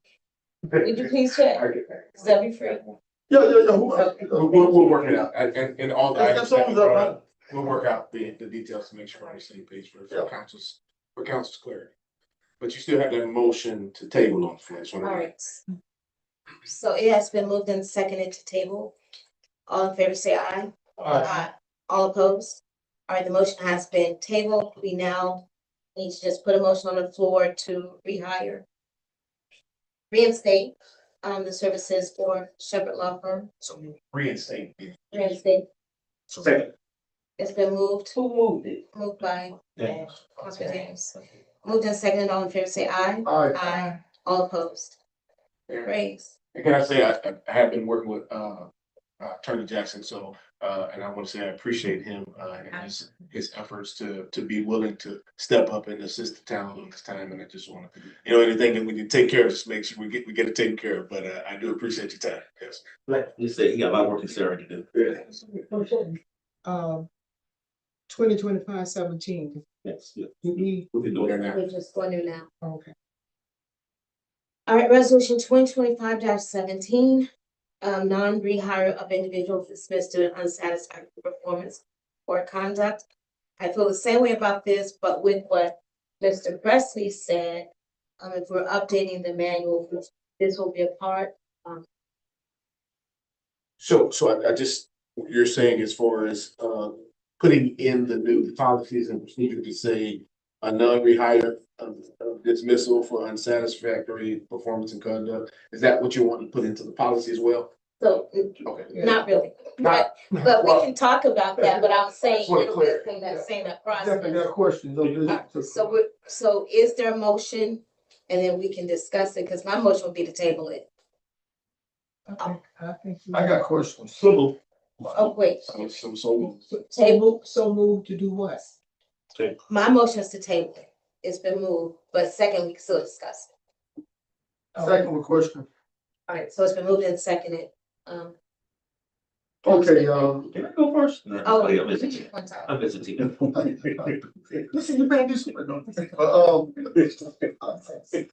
There you go. Since you, man. But hey, listen, okay, with the non-hire of individuals, I definitely don't agree with this right here. The reason is because it's almost like you saying, if I'm elected, right, the people decide that. People decide that, right? So I just want to try to make that, this is, Employee is what you're saying. yeah. So how you gonna tell me if I'm running for council and I win or don't win, you tell me I can't run no more? I'm just trying to make an analogy. Yeah, this is not about, this is about employees. I know, but I'm just making an analogy though. You know what I'm saying? So you're telling me if we just did it. We put a motion on the floor to terminate someone and we just reinstated them.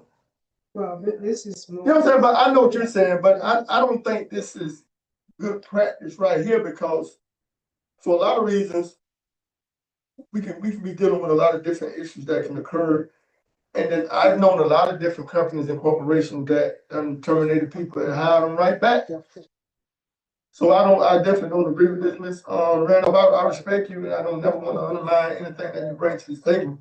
But I don't think this is something that we should be dealing with. I don't even think this should be in an equation of not being rehired. Like, because companies rehire people all the time. All the time. And I don't want to speak about companies, but I've known companies to hire people back the next day, the next week. So I strongly disagree with this right here. And you know, I'm transparent. I'm agree with you when I agree with you, but this particular item right here, the non-rehire, I definitely don't agree with. Vice Mayor. Okay.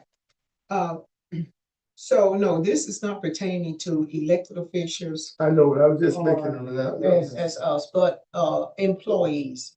Yeah, you're right. There are a lot of times that companies will rehire employees with bad performance and conduct issues. And that may be only because they're very desperate for workers. It could be maybe sometimes that maybe some of these employees may have specialized skills or training. But if we're going to be step up Eatonville, we need to demonstrate that we want quality employees, accountable employees who are accountable. And we don't have to, what some people say, we hire rejects, or we hire people who are not qualified for positions, or we have people that have conduct issues, people that have performance issues. So this is just a way that we can just say, if you have bad performance and you have unsatisfactory conduct, you will not be considered for employment in the town of Eatonville. Now, I don't see anything wrong with that. I see that as being very complimentary towards our government, that we are not here to accept anything that we feel that is inappropriate, to keep rehiring people who have performance issues. That's all this is saying. This is what it's saying overall. I think this item is the item that Mrs. Washington had submitted, not the other one. Correct. This is the one that she sent me a response on, And I had response on that is correct. because I sent it to you. I think those issues will be addressed to where you won't even hire them anyway. Like, that's just my opinion. If they don't meet the criteria or qualifications, you're not gonna be hired anyway, because that's why you do a background check. That's why you do, resumes and things of that sort. Now, why was you terminated from your last job? These are important questions that you have to ask these people before you hire them. So with that being said, I don't think we have to go to the, extent of saying that we don't wanna have non-rehires. I don't think they're gonna come back anyway, but I don't think we need to put it in, in the resolution to do that. To make it, if you don't wanna have, just don't have, because we got the power to not do that, So, like I said before, I appreciate everything that you stand for, but I strongly disagree with this, resolution right here. In terms of, non-rehire of individuals dismissed due to unsatisfactory performance or conduct. I just, Well, if they make that part of the policy, like Mr. Preston said, that that's take quite care of it. naturally. That was the, Yes, the question, if it would be a part. we could, so I was speaking in regards to this one from earlier. This is the one Ms. Washington said that this will be a portion of this will be a part based off the standard practice for that in the policy. So it will be in there to some extent. I don't know if it will be exactly the verbiage that was put here, but that'll be still brought back before you for your approval Right. of what Yeah, because we. can go for, because you gotta approve the new We have policy. to approve the policy. You have to made. approve the policy. The town The council. town council has to voice the policy, yes. All right, Okay. Vice Mayor. I just looking at some stuff that town council. I don't have any question. Y'all hear it?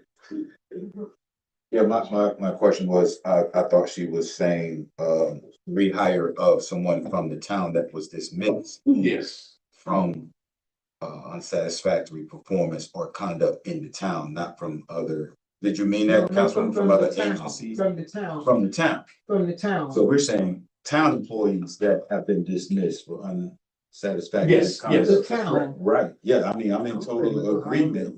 No, these are employees that, let's say they stole something, and then they wanna try to come back and get it out. It's like, no, I'm bigger by saying, no, we Yeah, don't want you back here because you were fired, because you stole something or falsified time. I agree with that. Now, when it comes down to resign, if they resign and everything is satisfactory, want to come back, because my current employer, you have people resigning all the time and then come back and get their positions back. But when you do something, steal time or item, oh yeah, you're done, you never come back. So. And put it That will be in in. the policy Gotcha. that you all will review. Gotcha. In the verbiage, I just want to make sure for legal and for what's allowable to when we bring that back, we'll make sure to highlight that in there just so I got you're all clear that there is a portion that is covered. That will pretty much state items that individual can't be rehired for. Okay, I mean, that should be automatic. I mean, Yeah, it that's should be already in the that's policy. common sense. I think. Well, can I? Wait, I have a hand. I was gonna ask Councilwoman, is she okay with that? Yeah. Let it come back to the policy. This, For what, for is the, it being tabled because it's gonna come back in the policy? Oh, yeah. Are you okay with that? yeah. May I please, Attorney Shepherd, Yes, since you back on board now. Can you give us an opinion about that? About having a non-rehired policy. Yeah. I think, I honestly will tell you that I'm not sure that any of my cities have such a policy, because it sort of goes without saying that if someone is fired for embezzlement, stealing, things of that nature, they would never be rehired. But that doesn't mean you can't have such a policy. So, you could have a policy about not rehiring, but I do suggest that it would be based on things that sort of everybody would agree would be disqualifying, such as theft, such as, lying about, I'm out sick, and in fact, I'm not out sick, I'm out on vacation, or something like that. So, other things of that nature. Because if it was simply based on personality differences, disagreements over whether someone is doing an adequate job, people can differ on that opinion. But things that should be universal are lie, cheat, steal, that's pretty straightforward. So yes, you could do such a policy. All right, thank you. All right, so it's been moved and seconded, all in favor, and that's the table. All in favor, say aye. Aye. Aye, all opposed. All right, that is the last item. Yes. All right. Thank you, Mayor and the council. I have a few updates on a few things that I know we've been here talking about. I want to make sure I get these out. In regards to the Orange County opinion. And I'm producing the full document from their response. They would not give, and I've stated this to several of you, they're not giving a official opinion because of the nature of the item, but they did ask us to review the process. And so that was, they asked questions about the process in which we did it, to make sure it was based off of Florida statute and so forth. And there's corresponding emails between myself, our legal counsel that answers that. I know there's a still outstanding thing, so I'll need some direction from counsel how to move forward with that. Some said go to the AG, and I also said, I also spoke about, asking, our other counsel, from the CRA, just, if you all wanted another opinion, I know our current general counsel has given an opinion on that. But if this council wants another opinion before they make a decision whether to proceed, that's what I want to make sure. But I will say that, Orange County responded. They asked additional questions such as, was it in place prior? They asked the question, did we follow the Florida statute for notification? All those things which we did do for that item. They asked, was the town in a position to do some type of rebate or credit? Which at that point, we just responded to that at this point, no. But those were just questions. So I don't have I don't have like a yes or no answer I can just give you as whether they were in agreement or they supported or did support it. And they're not going to do it. And I think it's tough to really put them in that position to do it. So I'll just need some direction from council.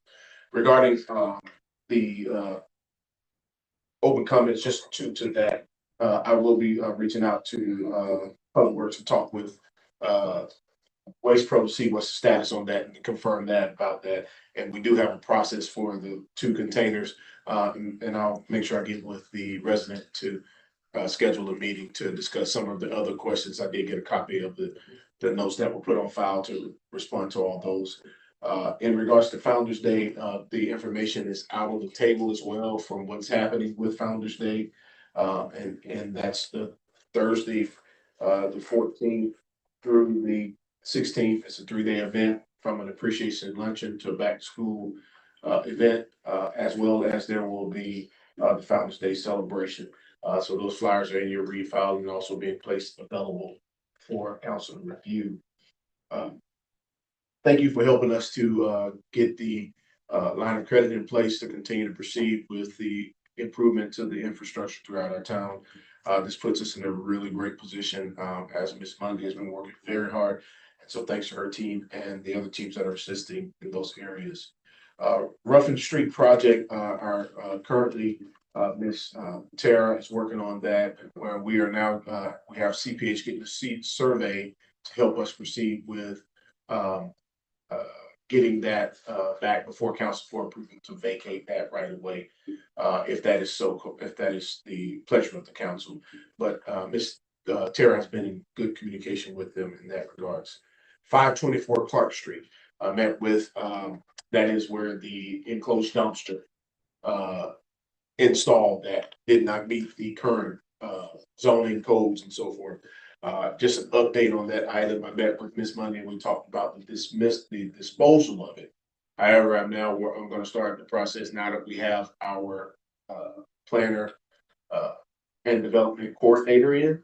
She's going to be working with Ms. Tara, and then we'll work towards that. I'll speak about her hiring later, but they'll be working together to come up with a plan for the rezoning of the lots that are connected. And then from there, we'll actually do the installation. We'll get the contractor to install it from that on at our expense. And based off the difference of what the owner has paid and what we paid, we'll work out. I'll have to bring that before council to get their approval to reimburse him for whatever the difference is at that point that he's expended out this time. In regards to some of the programmatics that are happening within, we are currently Miss her name left me, Miss Gibson. Actually spoke with you earlier this week about your folders. So if you have those folders, you'll have your binders for the budget tomorrow. So if you can make sure, if you haven't done it, if you haven't been able to relocate it or find it, please let us know tonight. We'll create a whole nother one. We just wanted to kind of keep it in that same process, just updating it for the 25-26 budget cycle. And as we stated, the next budget workshop will be at our next meeting on the 19th. So we'll be prepared, but you'll have that booklet. If you submitted that to her tonight, you'll have it back to you tomorrow. If you have not, we'll work that out and get it over to you for the budget meeting to prepare for that. Also, we're moving quite at a pretty good rapid pace with the engineering and architectural for the clubhouse. Chief and Public Works along with the architects doing a great job to get us get that out. I'm hoping to have that. We're hoping to have that out for bid end of the month, and in September hiring a construction company to start work and get that going. So that is moving expeditiously on that to keep that project moving and also address some of the other matters. Ms. Johnson, I'll be reaching out to you in regards to your comments regarding the recent shooting in the park there to discuss in more detail how the administration is moving forward with that. Lastly, we just had our MPDS inspection with the state. That's what the department. That's every 5 years they come in and do that audit, the checks. All things were intact with that. CPH along with our Public Works prepared us for that, and that should be done. Oh, and then also we have got some quotes on the van, and so we'll be presenting that back for council's approval to proceed forward with that. I have a couple more items. Sidewalks. Sidewalks, we have been doing some checks in on that. Public Works and I are working together to come up with, we're getting some quotes on certain sectors to correct those areas.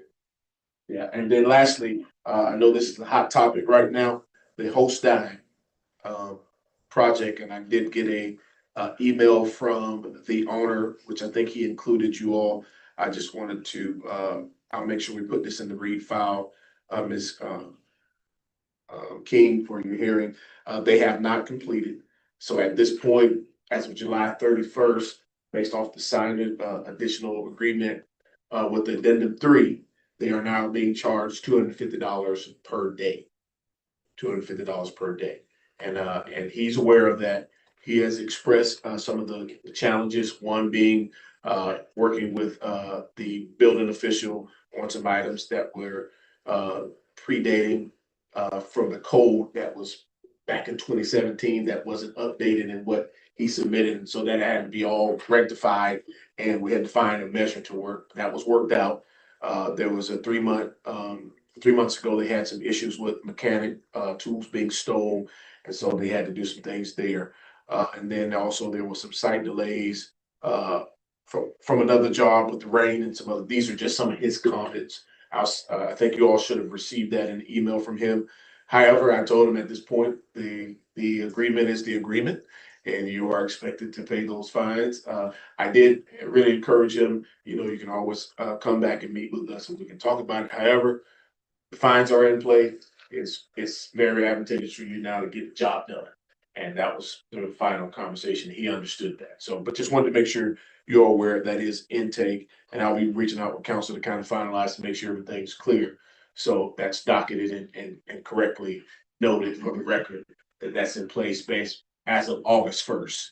He has until July 31st, and August 1st, that's when those fines start, and we'll be tracking until the completion of certified a CO is issued for that. Closing, school starting back up. Our local principal has been nominated for Principal of the Year. And so our recreation department has been working heavily with them. Actually, I wrote a recommendation to support that initiative from our recreation director. And so at some point, as we hear more, I think it'd be good if we could recognize her at some point for her efforts in serving in that capacity. But as we get more information on the outline of how that works, we'll share that back with you.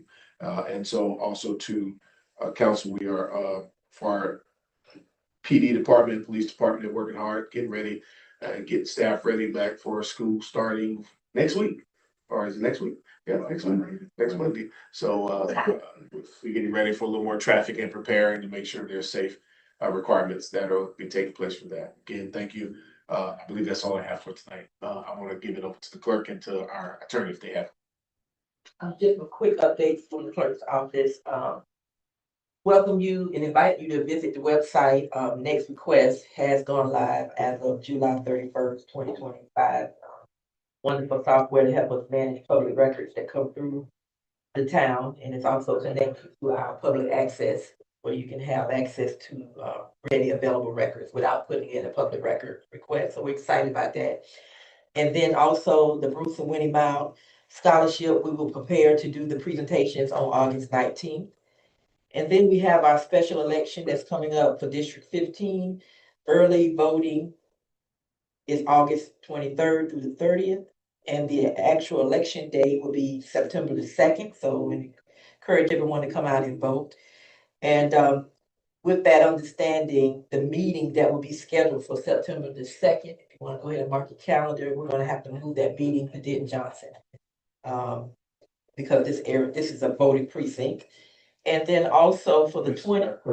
So will that impact our first hearing for the budget? With that, We can do the hearing at the Denton Johnson. that's what I'm asking. Will we have to do it there or will we be back here for the first? September the 2nd. Election day. If the election takes place on September the 2nd. What day would you have? I'm sorry, I just want to make sure that's clear for council. What day did you have for the first budget hearing?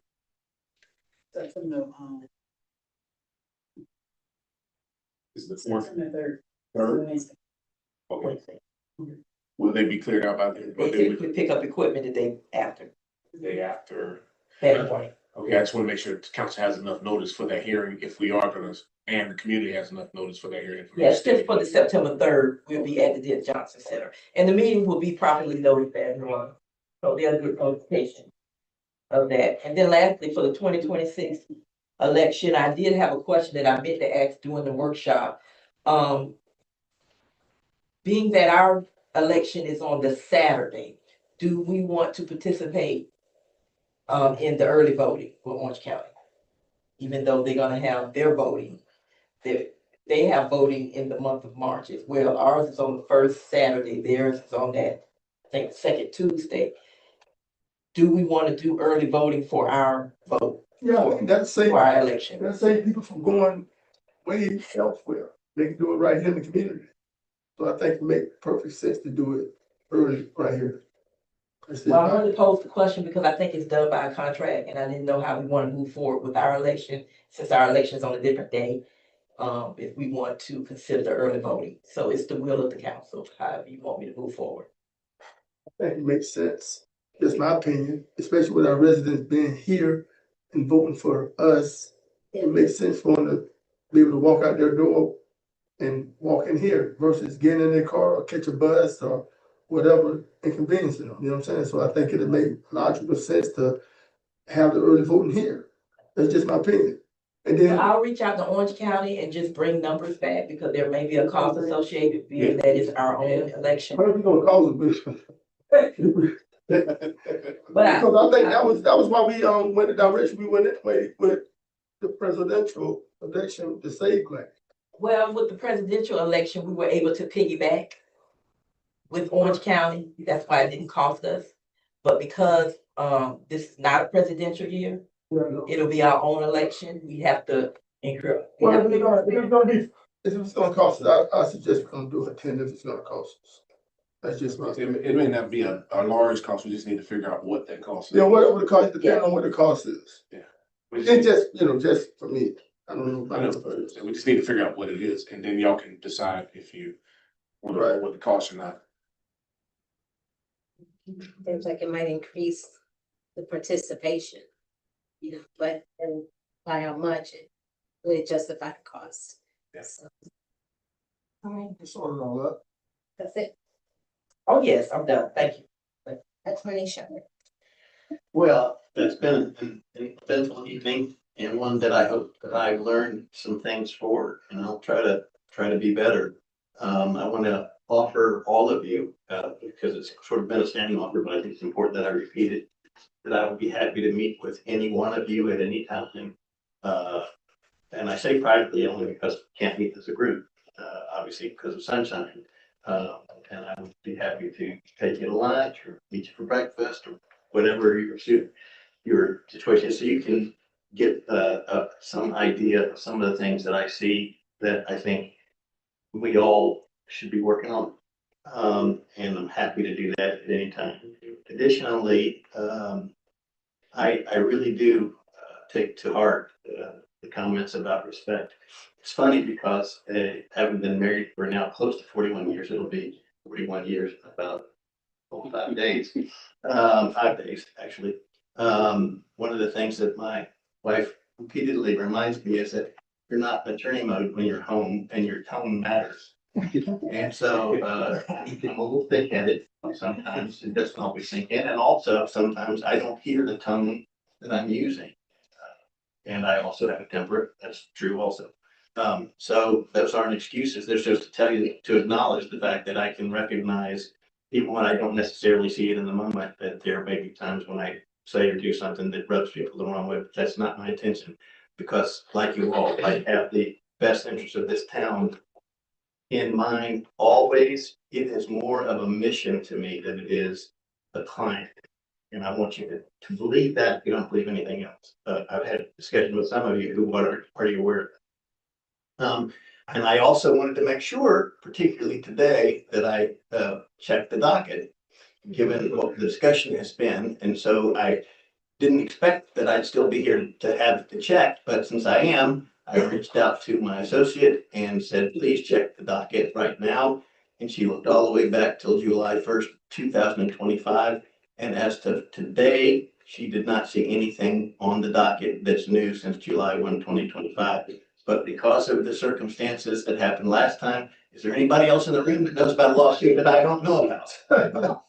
Scratch that off. Okay. And with that, thank you for the opportunity to continue. All right, so I am going to start by saying a huge shout out to GCI, Miss Mundy, Town of Eatonville, and the Chamber for the mayor's Business Development Academy, I knew that we needed to reach the small community, the small businesses, to make sure that they were aware and they knew some of the processes that go into bidding, but I did not know it would be packaged up so beautifully. So I am so appreciative of the time and effort that went into that. It was a wonderful event. Thank you, Mr. Franklin, for coming to share that. I also want to make certain that congratulations to the, maybe too soon, the scholarship recipients in the future. Condolences to I know of one family, but if they're all the families that have lost loved ones recently, because I know I've had a lot from Winter Park that we've lost. And I have to address the email from that that was mentioned earlier. The shooting that occurred, I must have found out about that shooting about 8 o'clock, 8:15. The email to have a meeting about the shooting was sent at 8:25. We were still trying to get it together. For the town has got to have the breathing room to get ourselves together before we sit down and have a meeting with a resident and one resident. Not the seniors or anything like that. And we knew the concerns, and the concerns was not just for that area. It's like, what is happening and what could possibly be next? So the conversation was larger, and the potential was larger. So, and again, getting all the details on that was in the process when that email was sent. So, and I knew we had just canceled the July meeting for the stakeholders meeting, so it made sense to go ahead and reschedule the stakeholders meeting and include safety, include the building, and so that it's for everyone in the community, not just a group, but everyone, because it was important. And she was not going to be available this week. And again, still getting your own reports and your own stuff together last week. So that was too soon. So the meeting was not denied. It was scheduled at a time and point for everyone. It made more sense for the community as a whole. So I want to say that the other concerning point, this is the only reason that I really want to bring it out, was in that meeting it stated, well, since I didn't want to have a meeting, then you were gonna call, or each of the council people will be called. I mean, to me, that's a threat. And the fact that that's even a thought process is a problem. And it's a problem because in the past, that's how things have been working. Is that someone gets mad, so they call everybody on the council, well, y'all go at. We got to get away from that. Period. And for actions to be taken from the council based on issues, we need to check ourselves. That the thought process is that they can call everybody because one person just took it in a different direction. I took it a different direction. It wasn't a no, it just wasn't what was asked. But the ask was still there. And it was still taken care of on the 11th. Well, on the 11th, it'll be taken care of. So I want to put that out there because we've got to say no. Someone calls you because they're mad at somebody else on the council, whatever. We can shut that down. We can shut that down. So again, I want to say thank you for everybody. Congratulations and condolences. Everyone drive carefully going home. Vice Mayor. It'll be quick because of pain. Mayor Cabinet, some graduation was pretty nice. For the first time ever, and hopefully that we'll get some small business people, millionaires out of that class. I definitely know we will do that. But my condolences to any families of Tom Eatonville out there that lost loved ones. Graduation. But like I said, I'm in pain right now, folks. That's all I got right now. Councilman Davis. If we can't get, hello, everyone. Thanks for coming. Can we give them this Monday to have the update on the alligator, the algae problem in that lake in Kelly Park, please? I keep getting the resident to come by and like I keep saying, if there's a little gator in there, some big ones in there as well. Ms. Gibson, I may need my book. I don't think I can find mine, so I'm making my request now. As far as host time, can we make sure that the town is not hindering them opening, you know, like the current, like you're saying, that shouldn't be held responsible for. We have bad codes and stuff like that. Just make sure it's on us and not them. Also, Mr. Washington, Mr. Washington, Vice Mayor Washington. Dan Haggard is 85. Is this young man? I don't know him. You remember Dan Haggard? No, Haggard from Edgewood, 85. He thought I graduated 85, but 86. He's over there. Is that the same program that they're having together? Because he's trying to get Eatonville involved in well as well. Haggard, yeah. Also, this is, and I'll be done with this one. This is how I know we didn't do our due process when we did this night market thing. I passed by the night market, man, great. It was packed, food vendors and everything. You go down a couple more feet, and this was around about 5 or 6, maybe they were open. Angels is empty. I eat there almost every other day. I don't think it's right. And if you don't know, you're hindering or you're infringing on those customers that may have say, let's go to Eatonville to eat at Angels, and oh, they got the night market. To me, a win-win for everybody is Angels. If you want to put a table down here, right, so that you can serve your chicken too, because they pay taxes. So this is just a one-time thing. This is how I know we didn't, I don't know if we did. We vetted it, but not, to this extent. What about businesses that may be affected by the night market? I was disheartened because, like I said, they need our business, and we want to be able to support businesses that are here that want to pay taxes and help out. Mayor would like an email because remember I asked if you could give me you said why, Mr. Shepherd, the thing was happening, Mr. Shepherd, you said why I've asked for your comment, so I'm not going to prolong the night. If you can just give it to me in written. It was what Councilman Mack stated. I was referring to what happened that night. I don't have a email. Yeah, I pretty much said. That's what Councilman, I was agreeing, that's what I was thinking. I thought you said I know why it happened. Yes, because I was there. So you're saying the email, not just personal. Don't worry about it. Yes, no email.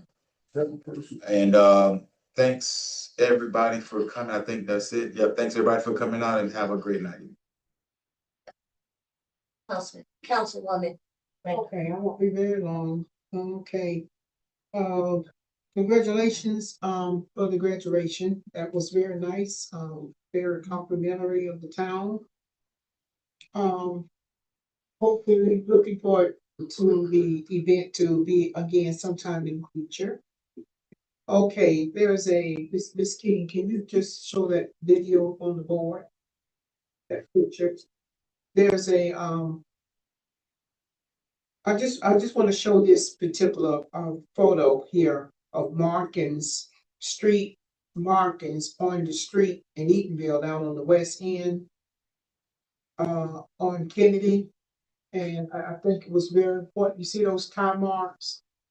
Somebody was spinning round and round and round in a circle. Now this photo is really about a month old. I've had it here, but I just didn't present it to Mrs. King. So I was going through my things today and I told her that I want to present that, but when I would discover that myself, it was like on a Monday morning. So it happened like on a weekend, maybe like on a Saturday or Sunday. That's happened right there between the chamber and Mrs. Kilm. So when you ride by there, you can still see those tie marks. I just wanted to just bring that out to you. Also, let's see, Kelly, the shooting, Mary, you've already addressed that. The number is to Mr. Presley. I don't really have anything else to say, but also the breast cancer event will be held on September the 6th. And the administration sent these out in the water bills. So we're looking forward to having wonderful time in saving lives. I don't have anything else to say, and I'd like to say from this point on, we can move forward and just do the right thing for our town. Thank you. Bye-bye.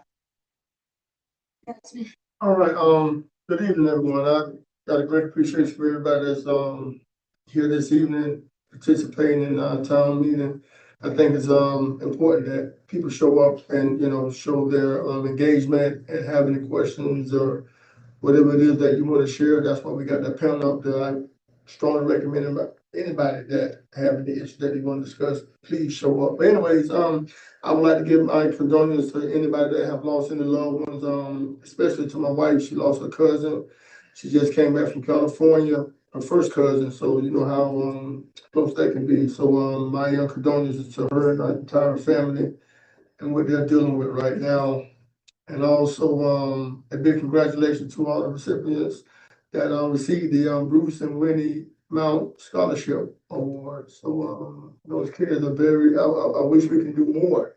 So hopefully we can get to a point to where we can do more for all the graduates, whether it's high school or college. And I must say this: my reason for not doing it is because my son is on a full scholarship to college, and he don't need it. That's why I left room for other kids to be able to, get an opportunity to receive some funds that is much needed to them. So also I'm looking. This is something that I want to speak on, Mayor. I strongly recommend that we have more engagement with Catalina Park residents in terms of the police and community center that we're looking to build down there. I think it's gonna be important that we have a lot more engagement because I know we had a meeting with a lot of residents that showed up, but I had an opportunity to speak with other residents that are not too satisfied with is being presented. So maybe we can have more engagement to perhaps give them an idea of which direction we're going and how it's gonna help the community as well. So I think that's very important. And then also, I'm somewhat disappointed because we was doing such a great job with Waste Pro. I had no issues, I had no phone calls, and to get complaints from residents now, especially with trash being picked up on the very next day versus the day that is scheduled to be picked up, I think that's very problematic. And like I stated before we did this contract with them, do what you've been doing. Don't switch up when that contract is in place. And I mean that because it's gonna be another time. And the vendor before that realized that. That's why they're no longer our vendors. So like I said before, man, we gotta make sure that we're, doing everything in our power to make sure that we're giving all our citizens the best service that we can give them. And I'm looking forward to my back to school giveaway. Anybody that's interested in still donating, I'm accepting anything because I'm gonna be giving free haircuts. We're gonna be having free food and drinks for the kids, book bags, school supplies. I had a lot of people that gave me, clothing to actually get to a lot of kids that are in need because every time I do it, you'll be amazed how many kids are in need of clothing. And I know it's easy for us to identify not having and not needing it, but it's a lot of people that are dealing with some stuff out here, man. Some real life stuff. Life is life for a lot of people out here. So that's why I do it. I don't do it for any recognition. I do it because I want to help people. And my philosophy has always been helping people and changing lives, So I want to continue doing that. So anybody that's interested in helping out, please do so. And I would like to give a special shout out to all staff members, everybody that's involved, especially Miss Gibson. She's been tremendous in, just helping me, cut corners and trying to save as much money as possible. I'm not like you, Spice. But anyways, enough of that right there. But the event will be going on from 12 p.m. to 4 p.m. It's gonna be at the community pool. you know, Willie C, he's gonna be, providing music for us, of course. Then also, Mayor, congratulations for your, vision on the graduates that you had, graduate from the program that you came up with 19 graduates, as a matter of fact, with the local business, program that you, brought to, you know, this town, and it's a great appreciation for that. So congratulations to all the graduates. It was 19 of them. I think it was like 54 applicants, but you know, we're trying to, you know, move forward with making it a lot more next time. So big congratulations to everybody that achieved that. And I'm looking forward to the Founders Day, 138 years, you know, that we was incorporated and we're still functioning. We're our own independent government. I think we're doing a sensational job over here. I know we had a very eventful night, to say the least, but I think a lot of things, like Attorney Shepherd said, a lot of things was understood tonight. What's understood don't have to be explained. So welcome back, Mr. Shepherd. Got a great appreciation for you, but at the end of the day, business is business, you know, and I think we got a full understanding of how we're gonna conduct business moving forward. And if all minds and hearts are clear, that's my report. And for the record, Ms. Gibson, when I say cut corners, I mean not spending the town money. Getting people to donate and things of that nature. Yeah. So I've got one thing to say, thank you, Mayor, for your, for the class, for the graduate and everything. It gave me an opportunity, if y'all didn't know, I taught a class one night. That's fun, yeah. Hey, listen, he's more on how to cook. What's that? All right, we are. How to say it. Yeah, Mr. Hartman. Oh, yeah. Yes. All right, so with that being said, it is 9:46. I'm over for adjournment. Is there a second? Second. It's been moved and seconded. All in favor, say aye. Aye. Aye, all opposed. All right, it's 9:47. We're now.